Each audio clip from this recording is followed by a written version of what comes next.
Club house media റൂമിന്റെ hi AI artificial intelligence unplugged എന്ന പരമ്പരയിലേക്ക് ഏവർക്കും സ്വാഗതം. ഹായ് AI പരമ്പരയുടെ 14ാമത്തെ അധ്യായമാണ് ഇത്.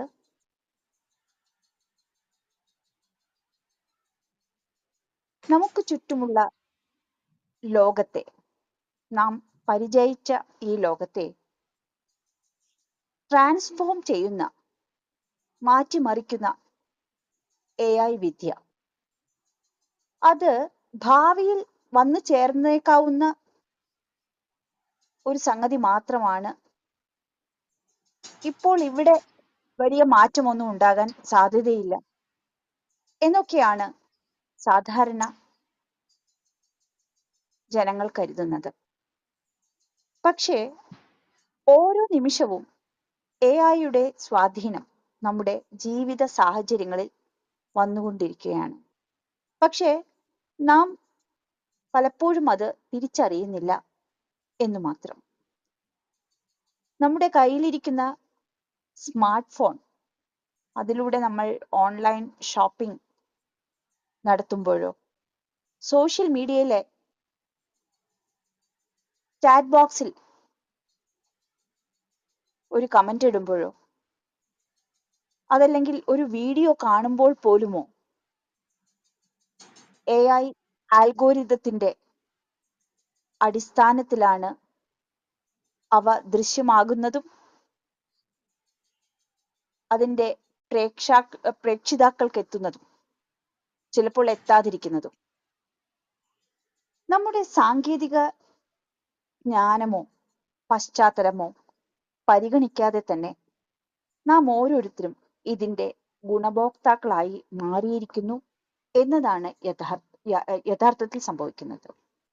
അതിനാൽ തന്നെ നമ്മെ വിസ്മയിപ്പിക്കുന്ന ഈ സാങ്കേതിക വിദ്യയെ പറ്റിയുള്ള അജ്ഞതകൾ ഒഴിവാക്കി അതിനെ കൈപ്പിടിയിൽ ഒതുക്കി കൂടുതൽ മനസ്സിലാക്കാൻ, ഒരു അവബോധം തന്നെ ഉണ്ടാക്കാൻ ആവുകയാണെങ്കിൽ കാര്യം കുറച്ചുകൂടി എളുപ്പമാകും.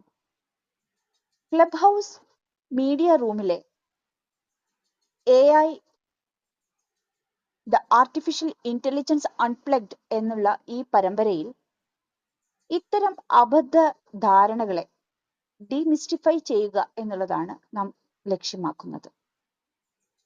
ഈ സാങ്കേതിക വിദ്യയെ കുറച്ചുകൂടി ലളിതമായി മനസ്സിലാക്കാനുള്ള ഒരു ശ്രമമാണ് ഇവിടെ നടത്തുന്നത്, ഈ ഒരു പരിപാടി കൊണ്ട് ഉദ്ദേശിക്കുന്നത്. AI എന്താണ്, എങ്ങനെയാണ് അതിന്റെ പ്രവർത്തനം, AI ഉണ്ടാക്കുന്ന വെല്ലുവിളികളും അവസരങ്ങളും എന്തൊക്കെയാണ്, വിവിധ മേഖലകളിൽ അതിന്റെ സ്വാധീനം അല്ലെങ്കിൽ ആപ്ലിക്കേഷൻസ് എങ്ങനെയാണ്, AI സാങ്കേതിക വിദ്യയെ ഏറ്റവും റെസ്പോൺസിബിൾ ആയ രീതിയിൽ എങ്ങനെ നമുക്ക് ഉപയോഗപ്പെടുത്താം, ഇങ്ങനെയുള്ള സാധാരണക്കാരന്റെ സംശയങ്ങൾക്ക് മറുപടി പറയുകയാണ് വിദഗ്ധരായ AI സാങ്കേതിക വിദ്യയിൽ പരിജ്ഞാനം സിദ്ധിച്ച കുറെ പേർ. ഇതുവരെ 13 എപ്പിസോഡുകളിലായി 26 വിദഗ്ധർ ഈ വിഷയത്തെ സംബന്ധിച്ച് സംസാരിച്ചു കഴിഞ്ഞു. ജീവിതത്തിന്റെ സമസ്ത മേഖലകളും പരാമർശിച്ചുകൊണ്ടാണ് അവരെല്ലാം സംസാരിച്ചത്. എങ്കിലും നമ്മൾ ചില മേഖലകൾ വിട്ടുപോയിട്ടുണ്ട്. ഏറ്റവും ജനസാധാരണങ്ങളെ ബാധിക്കുന്ന ചില വിഷയങ്ങൾ, അതാണ് ഇന്നിവിടെ ചർച്ച ചെയ്യപ്പെടുന്നത്. ഇന്ന് ഈ വിഷയം കൈകാര്യം ചെയ്യാനായിട്ട് 2 പേർ ഇവിടെ എത്തിച്ചേർന്നിട്ടുണ്ട്. അതിൽ ഒരാള് ശ്രീ ദിലീപ് കുമാർ, അദ്ദേഹം വരുന്നതേ ഉള്ളൂ, ജോയിൻ ചെയ്യുന്നതേ ഉള്ളൂ. ശ്രീ K ജയകുമാർ ഇവിടെ എത്തിയിട്ടുണ്ട്. 2 പേരെയും ഈ വേദിയിലേക്ക്, ക്ലബ് ഹൗസ് മീഡിയ റൂമിന്റെ ഹായ് AI പരമ്പരയിലേക്ക് ഏറ്റവും സ്നേഹത്തോടെ സ്വാഗതം ചെയ്തുകൊള്ളുന്നു. ഇവിടെ ഈ പരമ്പരയിൽ ഇത് തുടങ്ങിയ കാലം തൊട്ട് ഇതിന്റെ ഏറ്റവും താല്പര്യത്തോടുകൂടി ഇത് ശ്രവിക്കാനായിട്ട് എത്തിച്ചേരുന്ന നിരവധി പേർ, അവരിൽ കുറെ പേർ ഇവിടെ ജോയിൻ ചെയ്തു കഴിഞ്ഞു. എല്ലാവരെയും ഈ വേദിയിലേക്ക് ഒറ്റ വാക്കിൽ സ്വാഗതം ചെയ്യുന്നു. ഇന്ന് ശ്രീ K ജയകുമാർ ആണ് ആദ്യം സംസാരിക്കുന്നത്. അദ്ദേഹം digital marketing online media creation, E commerce എന്നിങ്ങനെ വിവിധ വിഷയങ്ങളെ അധികരിച്ച് സംസാരിക്കും എന്നാണ് ഉദ്ദേശിക്കുന്നത്. അദ്ദേഹത്തെ ഈ വേദിയിലേക്ക് സ്വാഗതം ചെയ്യുന്നതിന് മുമ്പ് അദ്ദേഹത്തെ ഒന്ന് പരിചയപ്പെടുത്തുകയാണ്. ശ്രീ കെ ജയകുമാർ. അദ്ദേഹം ഇൻഫർമേഷൻ ആൻഡ് പബ്ലിക് റിലേഷൻസ് ഡിപ്പാർട്ട്മെന്റിൽ മീഡിയ എംപാനൽമെന്റ് കമ്മിറ്റിയുടെ സബ്ജക്ട് മാറ്റർ എക്സ്പേർട്ട് ആണ്. MG യൂണിവേഴ്സിറ്റിയിൽ ന്യൂ മീഡിയ അഡ്വൈസറായി അദ്ദേഹം പ്രവർത്തിക്കുന്നുണ്ട്. ഏറെ പ്രധാനപ്പെട്ട ഒരു മേഖല, കേരള പോലീസിന്റെ സൈബർ ഡോമിൽ ഡെപ്യൂട്ടി കമാൻഡർ ആയി, അത് ഒരു ഓണററി പോസ്റ്റാണ്, ആയി അദ്ദേഹം ചുമതല വഹിക്കുന്നുണ്ട്. Digital marketing, lead generation, online branding തുടങ്ങിയ വിഷയങ്ങളിൽ വൈദഗ്ധ്യം സിദ്ധിച്ച ഒരു വ്യക്തി കൂടിയാണ് ശ്രീ ജയകുമാർ.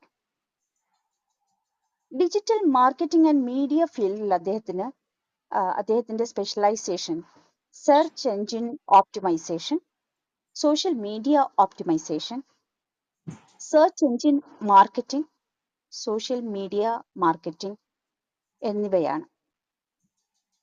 കൂടാതെ ഡിജിറ്റൽ മാർക്കറ്റ് സ്ട്രാറ്റജിസ്റ്റ് കൂടിയാണ് അദ്ദേഹം. കേരളത്തിലെ പ്രമുഖരായ 10 ഡിജിറ്റൽ മാർക്കറ്റിംഗ് പ്രൊഫഷണൽസിന്റെ ഒരു ലിസ്റ്റ് എടുക്കുകയാണെങ്കിൽ അതിൽ ആദ്യത്തെ 10 പേരിൽ ഒരാളാണ് ശ്രീ കെ ജയകുമാർ. അദ്ദേഹം IRCA സർട്ടിഫൈഡ് ലീഡ് ഓഡിറ്റർ കൂടിയാണ്. അദ്ദേഹത്തെ ഈ വേദിയിലേക്ക് ഏറ്റവും ആദരവോടെ സ്വാഗതം ചെയ്യുന്നു. ശ്രീ കെ ജയകുമാർ നമ്മളോട് ഇപ്പോൾ സംസാരിക്കും. അതിനുശേഷം ശ്രീ ദിലീപ് കുമാർ KG അദ്ദേഹം എത്തിച്ചേരും. 8 മണിയോടുകൂടി അദ്ദേഹം എത്തും എന്നാണ് അറിയിച്ചിട്ടുള്ളത്. അദ്ദേഹം വരുമ്പോൾ അദ്ദേഹത്തിനെ പരിചയപ്പെടുത്തുന്നതായിരിക്കും. Shri K Jayakumar sir, please. നമസ്കാരം. ഞാൻ ഓഡിയബിൾ ആണല്ലോ? അതെ, ഓഡിബിൾ ആണ്. ഓക്കെ. എൻ്റെ മേഖല എന്ന് പറയുന്നത്, മാഡം വാസ്റ്റായിട്ട് ഒരു ഏരിയ പറഞ്ഞത്, ചുരുക്കി പറഞ്ഞു കഴിഞ്ഞാൽ നവമാധ്യമം എന്ന് പറയുന്ന മേഖലയാണ് ഞാൻ കൈകാര്യം ചെയ്യുന്നത്. അതുപോലെ ഡേറ്റ അനാലിറ്റിക്സും, ഇത് രണ്ടുമാണ് ഞാൻ അതായത് മേജറായിട്ട് ഹാൻഡിൽ ചെയ്യുന്ന. അതിനുള്ളിൽ വരുന്ന പല ടോപ്പിക്കുകളിൽ ചിലതൊക്കെയാണ് മാഡം പറഞ്ഞത്. ഞാൻ ഇപ്പോ ഏകദേശം 7 വർഷമായിട്ട് കേരളത്തിലുണ്ട്. അതിനു മുമ്പ് ഞാൻ വർക്ക് ചെയ്തിരുന്നതെന്ന് പറയുന്നത് ബ്രിട്ടീഷ് എയറോസ്പേസ് സിസ്റ്റംസിലും, പിന്നെ സിംഗപ്പൂരുള്ള ഒരു മേജറായിട്ടുള്ള ഒരു ഇ കോമേഴ്സ് കമ്പനിയുടെയും ഓൺലൈൻ പബ്ലിക് റിലേഷൻസിന്റെ ഹെഡായിരുന്നു. ഈ ഓൺലൈൻ പബ്ലിക് റിലേഷൻ എന്ന് പറയുന്നത് നമ്മുടെ എല്ലാവരും കേട്ടിട്ടുള്ള ഒരു പബ്ലിക് റിലേഷൻസ് ഉണ്ട്. അതെന്താണെന്ന് വെച്ച് കഴിഞ്ഞാൽ നമ്മുടെ പബ്ലിക്കുമായിട്ട് ഇന്ററാക്ട് ചെയ്യുന്നതിന് ആവശ്യമായിട്ടുള്ള മെത്തഡോളജി അല്ലെങ്കിൽ ആ സ്വീകരിക്കുന്ന രീതിയാണ്. പക്ഷെ എൻ്റെ ഏരിയ എന്ന് പറയുന്നത് സാങ്കേതിക മേഖലയാണ്.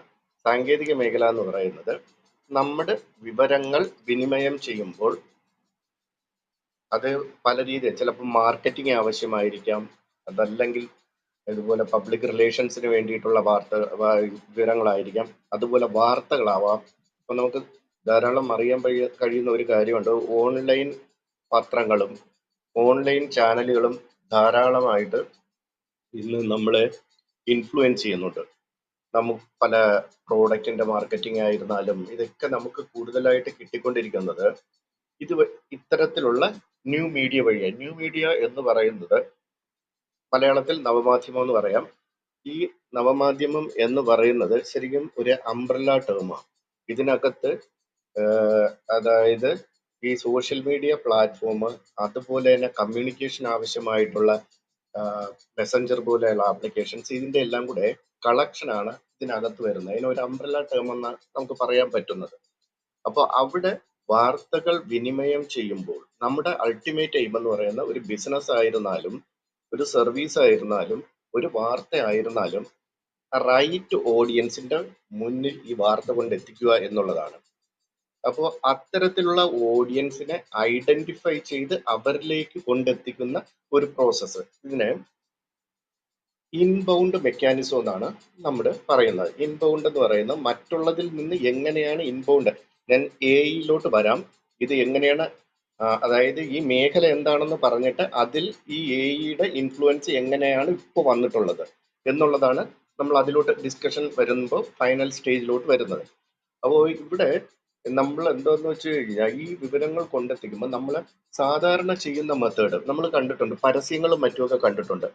പ്രിന്റ് മീഡിയയിലും വിഷ്വൽ മീഡിയയിലും നമ്മൾ ചിലപ്പോൾ വിഷ്വൽ മീഡിയയിൽ സിനിമ കണ്ടുകൊണ്ടിരിക്കുന്ന സമയത്ത് നമ്മൾ ചില പരസ്യങ്ങൾ കാണാറുണ്ട്. പ്രിന്റ് മീഡിയയിൽ അതുപോലെ പല കമ്പനികളും കൊടുത്തിരിക്കുന്ന പരസ്യങ്ങൾ കാണാറുണ്ട്, ചില വാർത്തകൾ കാണാറുണ്ട്. പക്ഷെ ഇവിടെയൊക്കെ ഉള്ള ഒരു പ്രധാനപ്പെട്ട ഒരു പ്രശ്നം എന്തെന്ന് വെച്ച് കഴിഞ്ഞാൽ ഈ ഓഡിയൻസ് അല്ലെങ്കിൽ വ്യൂവേഴ്സ് എന്ന് പറയുന്നത് അവർക്ക് വെദർ ദേ ആർ എന്തോ ഇൻട്രസ്റ്റഡ് ഓർ നോട്ട്, അത് ഈ പബ്ലിഷ് ചെയ്യുന്ന ആള് കൺസേൺഡ് അല്ല. അയാൾ ചെയ്യുന്നത് എന്തെന്ന് വെച്ച് കഴിഞ്ഞാൽ വെദർ ദി ഓഡിയൻസ് അല്ലെങ്കിൽ വ്യൂവർ എന്ന് പറയുന്നത് whether he's interested or not, പക്ഷെ സ്റ്റിൽ അവരെന്തോന്ന് വെച്ച് കഴിഞ്ഞാൽ ഈ വാർത്ത അങ്ങ് കൊടുത്തുകൊണ്ടിരിക്കുന്ന. അപ്പോൾ കാണുന്ന ആൾക്കാർക്ക് they are forced to watch the advertisement അവർ അല്ലെങ്കിൽ വാർത്ത. അപ്പൊ എനിക്ക് താല്പര്യമുള്ള വാർത്തകൾ അല്ലെങ്കിൽ ഒരാൾക്ക് താല്പര്യമുള്ള വാർത്തകൾ മാത്രം അയാൾക്ക് കാണാൻ ഇഷ്ടമുണ്ടെങ്കിൽ അത്തരം വാർത്തകൾ അയാളെ ഐഡന്റിഫൈ ചെയ്ത് അയാളിലോട്ട് കൊണ്ടെത്തിക്കുന്ന ഒരു പ്രോസസ് ഉണ്ട്. അതിനെ ഇൻബൗണ്ട് മെക്കാനിസം എന്നാണ് പറയുന്നത്. അപ്പൊ ഇൻബൗണ്ട് മെക്കാനിസം നടക്കണമെന്നുണ്ടെങ്കിൽ കൃത്യമായിട്ടുള്ള അനാലിറ്റിക്സ് ഉണ്ടായിരിക്കണം. അനാലിറ്റിക്സ് ഉണ്ടായിട്ട് അത് ജിയോഗ്രഫിക്കൽ ഡേറ്റയും അതുപോലെ ഡെമോഗ്രഫിക്കൽ ഡേറ്റയും യൂസ് ചെയ്തിട്ടാണ് നമ്മുടെ ഇത്തരം ആൾക്കാരെ ഐഡന്റിഫൈ ചെയ്ത് അവരിലോട്ട് വിവരങ്ങൾ കൊണ്ടെത്തിക്കുന്നത്. അപ്പൊ ഇവിടെ നമ്മൾ പലപ്പോഴും മാർക്കറ്റിങ്ങിലും മറ്റുമൊക്കെ കേട്ടിട്ടുള്ള ഒരു ടേം ഉണ്ട്, കസ്റ്റമർ, ക്ലയന്റ്, സ്റ്റേക്ക് ഹോൾഡർ എന്നൊക്കെ പറയുന്ന ടേമുകളുണ്ട്. പലപ്പോഴും കസ്റ്റമർ എന്ന് പറയുന്ന ഒരു സാധനം വാങ്ങിയിട്ട് അയാൾ പിന്നെ വാങ്ങണമെന്നില്ല, അത് അങ്ങ് പോകുന്നു. പക്ഷെ ക്ലയന്റ് എന്ന് പറയുന്നത് അയാളെ വീണ്ടും വീണ്ടും he can be made to come back in the same business അല്ലെങ്കിൽ ആ പ്രോസസ്സിലോട്ട് കൊണ്ടുവരികയാണെങ്കിൽ നമുക്ക് അയാളെ ഈ ക്ലയന്റ് എന്ന് പറയാം. സ്റ്റേക്ക് ഹോൾഡർ എന്ന് പറയുന്നത് എന്താന്ന് വെച്ച് കഴിഞ്ഞാൽ അവര് നേരിട്ടോ അല്ലാതെയോ ഈ പ്രോസസ്സിന്റെ അകത്ത്, അതായത് ഒരു സെയിൽ നടക്കുകയാണ്, ആ സെയിൽ നടക്കുന്ന സമയത്ത് ഈ ചിലപ്പോ എന്തെന്ന് വെച്ച് കഴിഞ്ഞാൽ ഈ വാങ്ങാൻ വരുന്ന ആള് അയാളെ ഇൻഫ്ലുവൻസ് ചെയ്യുന്ന ആൾക്കാരുണ്ടായിരിക്കാം. ഇൻഫ്ലുവൻസ് ചെയ്യുന്ന പറഞ്ഞാൽ ഇപ്പൊ എന്റെ ഫ്രണ്ട് എന്നോട് പറയുകയാണ്, ഇന്ന സ്ഥലത്ത് ഇതുപോലെ ഒരു എക്സാമ്പിൾ ഒരു ടെലിവിഷൻ, അതായത് ഒരു LED TV വിൽക്കുന്നുണ്ട്, ഇപ്പൊ മാർക്കറ്റ് വിലയുടെ 50% ഒക്കെ ഉള്ളൂ എന്നൊക്കെ പറയുമ്പോൾ അതെന്റെ ഒരു ഫ്രണ്ടാണ് പറയുന്നതെങ്കിൽ അവിടെ അയാൾ ഒരു ഇൻഫ്ലുവൻസിങ് ഫാക്ടറായി മാറുകയാണ്. അപ്പോ നമ്മളിപ്പോ പുതിയതായിട്ടുള്ള, അതായത് ഈ നവമാധ്യമങ്ങളിൽ നമ്മൾ എന്ത് ചെയ്യുമെന്ന് വെച്ച് കഴിഞ്ഞാൽ നമ്മുടെ റൈറ്റ് ഓഡിയൻസ് അല്ലെങ്കിൽ ഈ വാങ്ങാൻ വരുന്ന ആള് അല്ലെങ്കിൽ വായനക്കാരൻ എങ്ങനെ ഉള്ളതാണെന്ന് നമ്മൾ ഒരു സെമി ഫിക്ഷണൽ റെപ്രസെന്റേഷൻ ഉണ്ടാക്കും. അതിനെ നമ്മൾ കസ്റ്റമറും ക്ലയന്റും സ്റ്റേക്ക് ഹോൾഡറും ഒന്നും അല്ല പറയുന്നത്. ഞാൻ പറയുന്നത് അതിനെ പേഴ്സണ എന്നാണ് പറയുന്നത്. പേഴ്സണ എന്ന് പറയുന്നത് it's a semi fictional representation of our ideal customer അല്ലെങ്കിൽ audience who could directly or indirectly influence a business process. അതാണ്. ഒരു എക്സാമ്പിൾ പറയുകയാണെങ്കിൽ, ഇപ്പോ നമുക്ക് ഇന്ന് ബൈ ഇലക്ഷൻ ഒക്കെ കഴിഞ്ഞു, അപ്പോ നമുക്ക് ഓൺലൈൻ ഇലക്ഷൻ ക്യാമ്പയിൻ നമ്മൾ ചെയ്യുകയാണെന്ന് വയ്ക്കുക. ഓൺലൈൻ ഇലക്ഷൻ ക്യാമ്പയിൻ ചെയ്യുമ്പോൾ സാധാരണ ചെയ്യും എന്താണെന്ന് വെച്ചാൽ നമ്മൾ ആരെയാണ് ടാർഗറ്റ് ചെയ്യേണ്ടത്, ഒരു ക്യാമ്പയിൻ നമ്മൾ ചെയ്യുകയാണ്.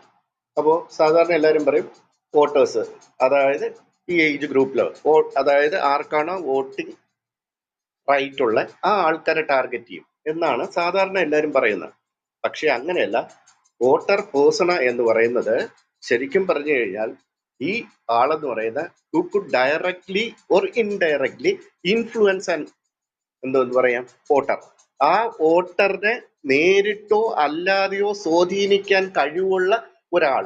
അപ്പോൾ അത്തരം ആൾക്കാരെ കണ്ടുപിടിച്ച് അവരിലോട്ട് വിവരങ്ങൾ കൊണ്ടെത്തിക്കണം, എങ്കിൽ മാത്രമേ ഒരു ക്യാമ്പയിൻ എഫക്റ്റീവായിട്ട് മാറുകയുള്ളൂ.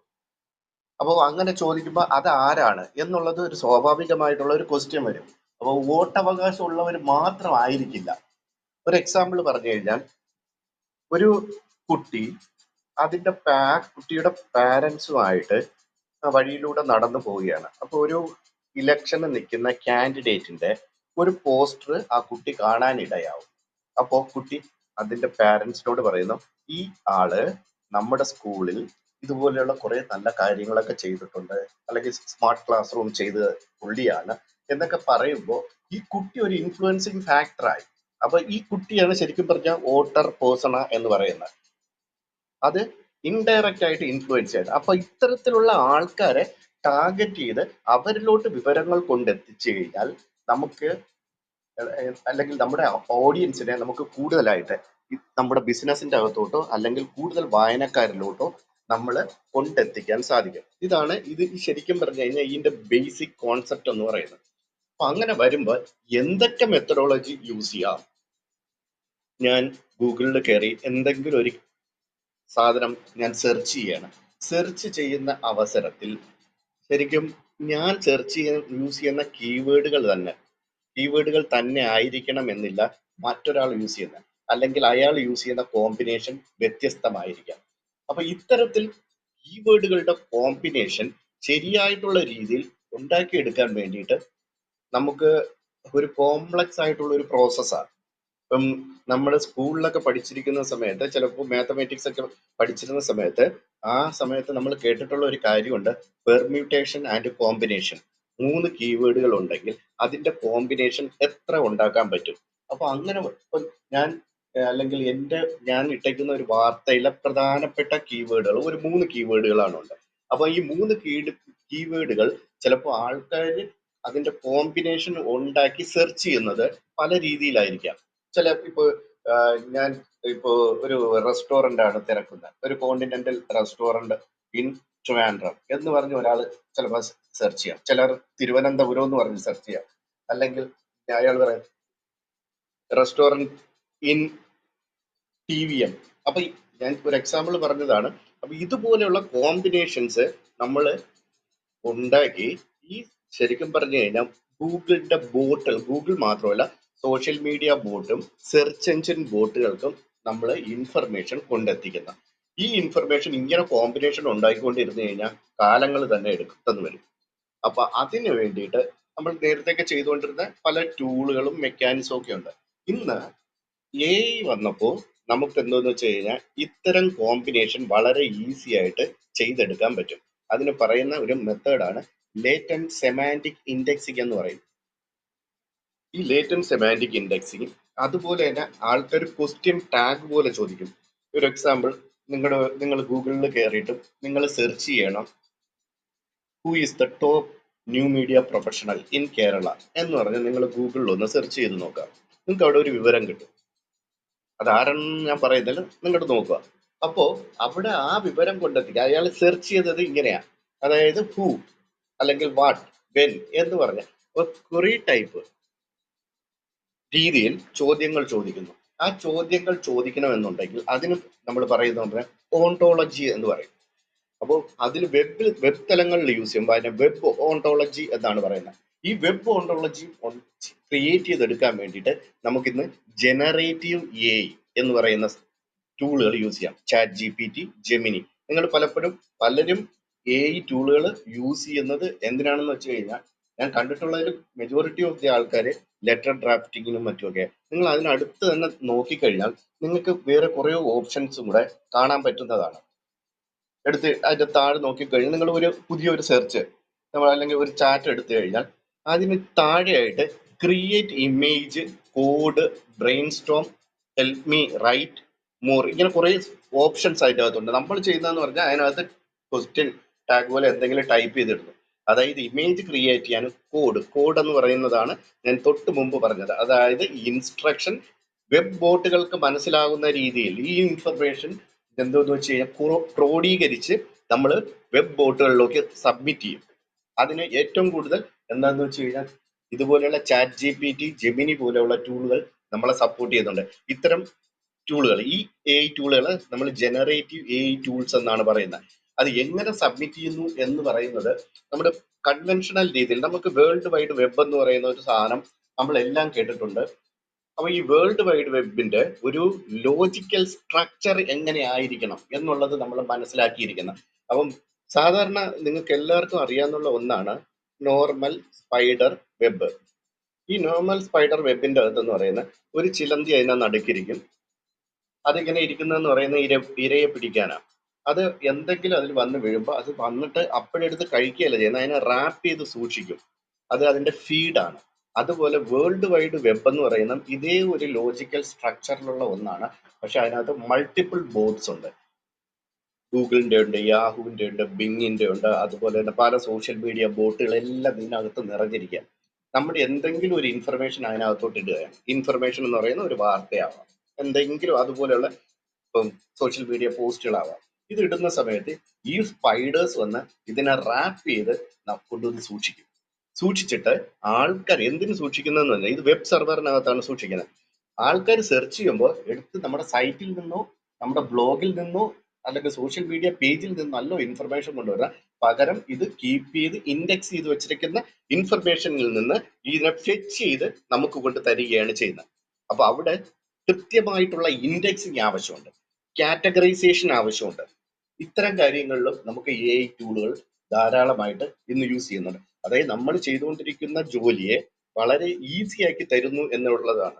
പലരും വിചാരിക്കും എന്തോടെ ഈ AI വരുന്നതോടുകൂടി ജോലി സാധ്യത ഇനിയുള്ള കാലങ്ങളിൽ കുറഞ്ഞുകൊണ്ടിരിക്കും, ജോലി ഇല്ലാതെ ആവും എന്നൊക്കെയാണ് പലരും പറയുന്നത്. പക്ഷെ അങ്ങനെയല്ല. തൊഴിൽ സാധ്യതകളും മേഖലകളും വൈവിധ്യമാർന്ന അല്ലെങ്കിൽ വ്യത്യസ്ത തലങ്ങളിലോട്ട് പോകും എന്ന് മാത്രമേ ഉള്ളൂ.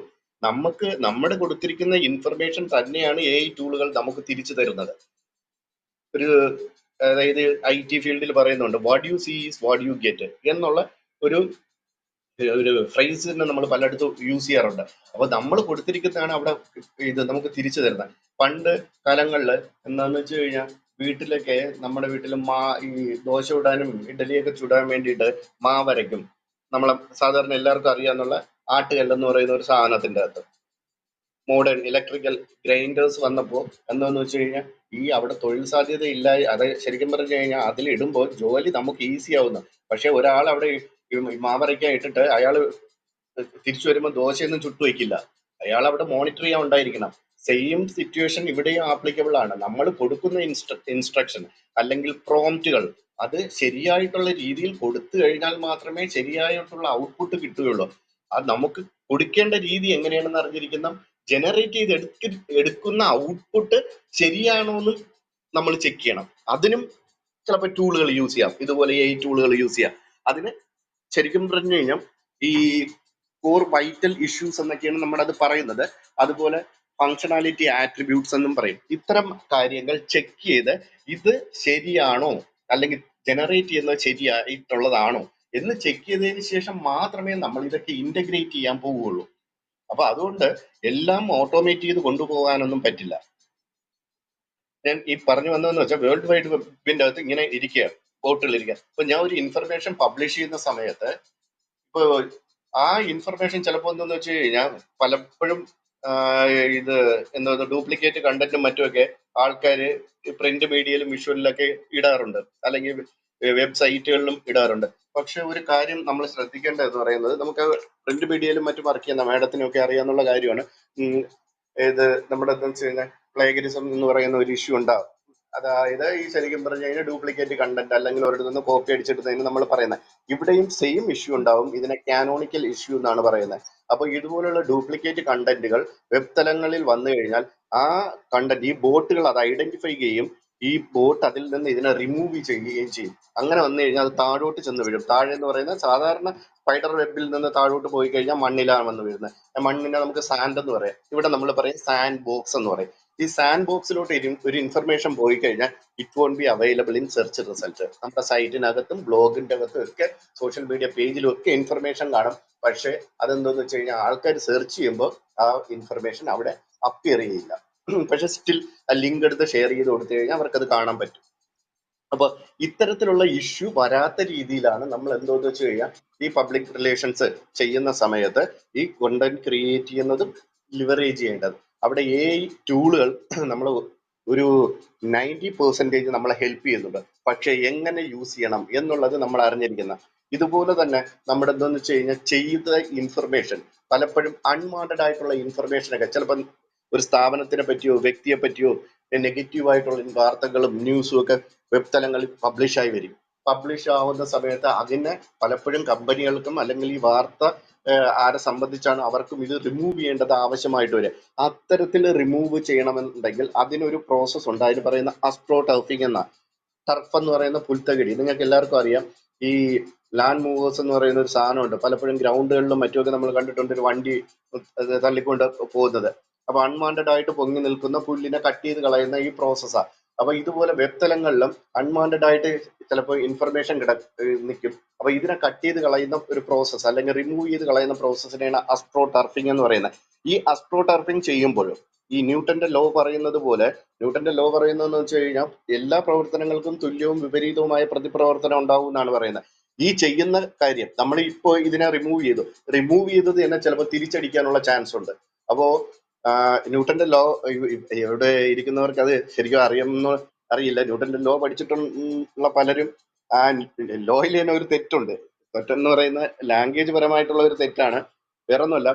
തുല്യവും വിപരീതവുമായ അതിനായിട്ട് ഇനി പലരും പറയും അത് അങ്ങനെയല്ല ഇങ്ങനെയാണെന്നൊക്കെ പറയാൻ ചാൻസ് ഉണ്ട്. എങ്കിൽ സ്റ്റിൽ ഞാൻ പറയുകയാണ്, തുല്യവും വിപരീതവുമായ പ്രതിപ്രവർത്തനം എന്നാണ് പറയുന്നത്. തുല്യവും വിപരീതവുമായ പ്രതിപ്രവർത്തനം. വിപരീതവുമായ പ്രവർത്തനത്തിനെയാണ് പ്രതിപ്രവർത്തനം എന്ന് പറയുന്നത്. പിന്നെ വീണ്ടും റിപ്പീറ്റ് ചെയ്യേണ്ട ആവശ്യമുണ്ടോ എന്ന് എനിക്കറിയില്ല. അതുപോലെ തന്നെ for every action equal and opposite reaction.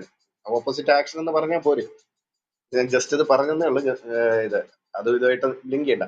അപ്പൊ ഇതുപോലെ വാർത്ത എന്താന്ന് വെച്ചാൽ തിരിച്ചടിക്കാനുള്ള ചാൻസും ഉണ്ട്. അപ്പോ തിരിച്ചടിക്കുക എന്ന് പറഞ്ഞാൽ നമ്മളൊരു വാർത്ത ഹൈഡ് ചെയ്യാൻ ശ്രമിക്കുന്നു നമ്മളെ കുറിച്ച്.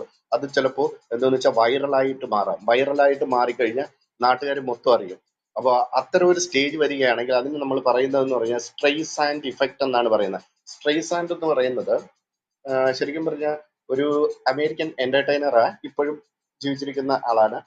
കാലിഫോർണിയയിലെ മാലിബു എന്ന് പറയുന്ന ഐലൻഡില് ഒരു പ്രൈവറ്റ് വില്ല കൺസ്ട്രക്ട് ചെയ്യുന്നു. ആ വില്ല അവരുടെ പ്രൈവസിക്ക് വേണ്ടിയിട്ട് അവർ ഉണ്ടാക്കിയതാ.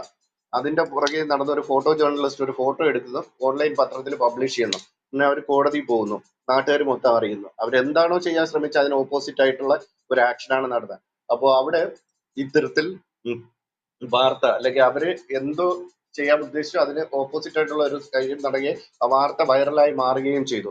അപ്പൊ ഇത്തരത്തിലുള്ള സ്റ്റേജ് വരുന്ന സമയത്തും എന്താന്ന് വെച്ച് കഴിഞ്ഞാൽ അതിനെ നമ്മുടെ എന്താന്ന് വെച്ച് കഴിഞ്ഞാൽ പുഷ് ഡൗൺ ചെയ്യാൻ വേണ്ടിയിട്ടുള്ള ശ്രമം ആവശ്യമായിട്ട് വരും. അതൊക്കെ മാനുവലി ഇരുന്ന് ചെയ്യുക എന്ന് പറയുന്ന വളരെ ഒരു കോംപ്ലക്സ് പ്രോസസ്സാണ്.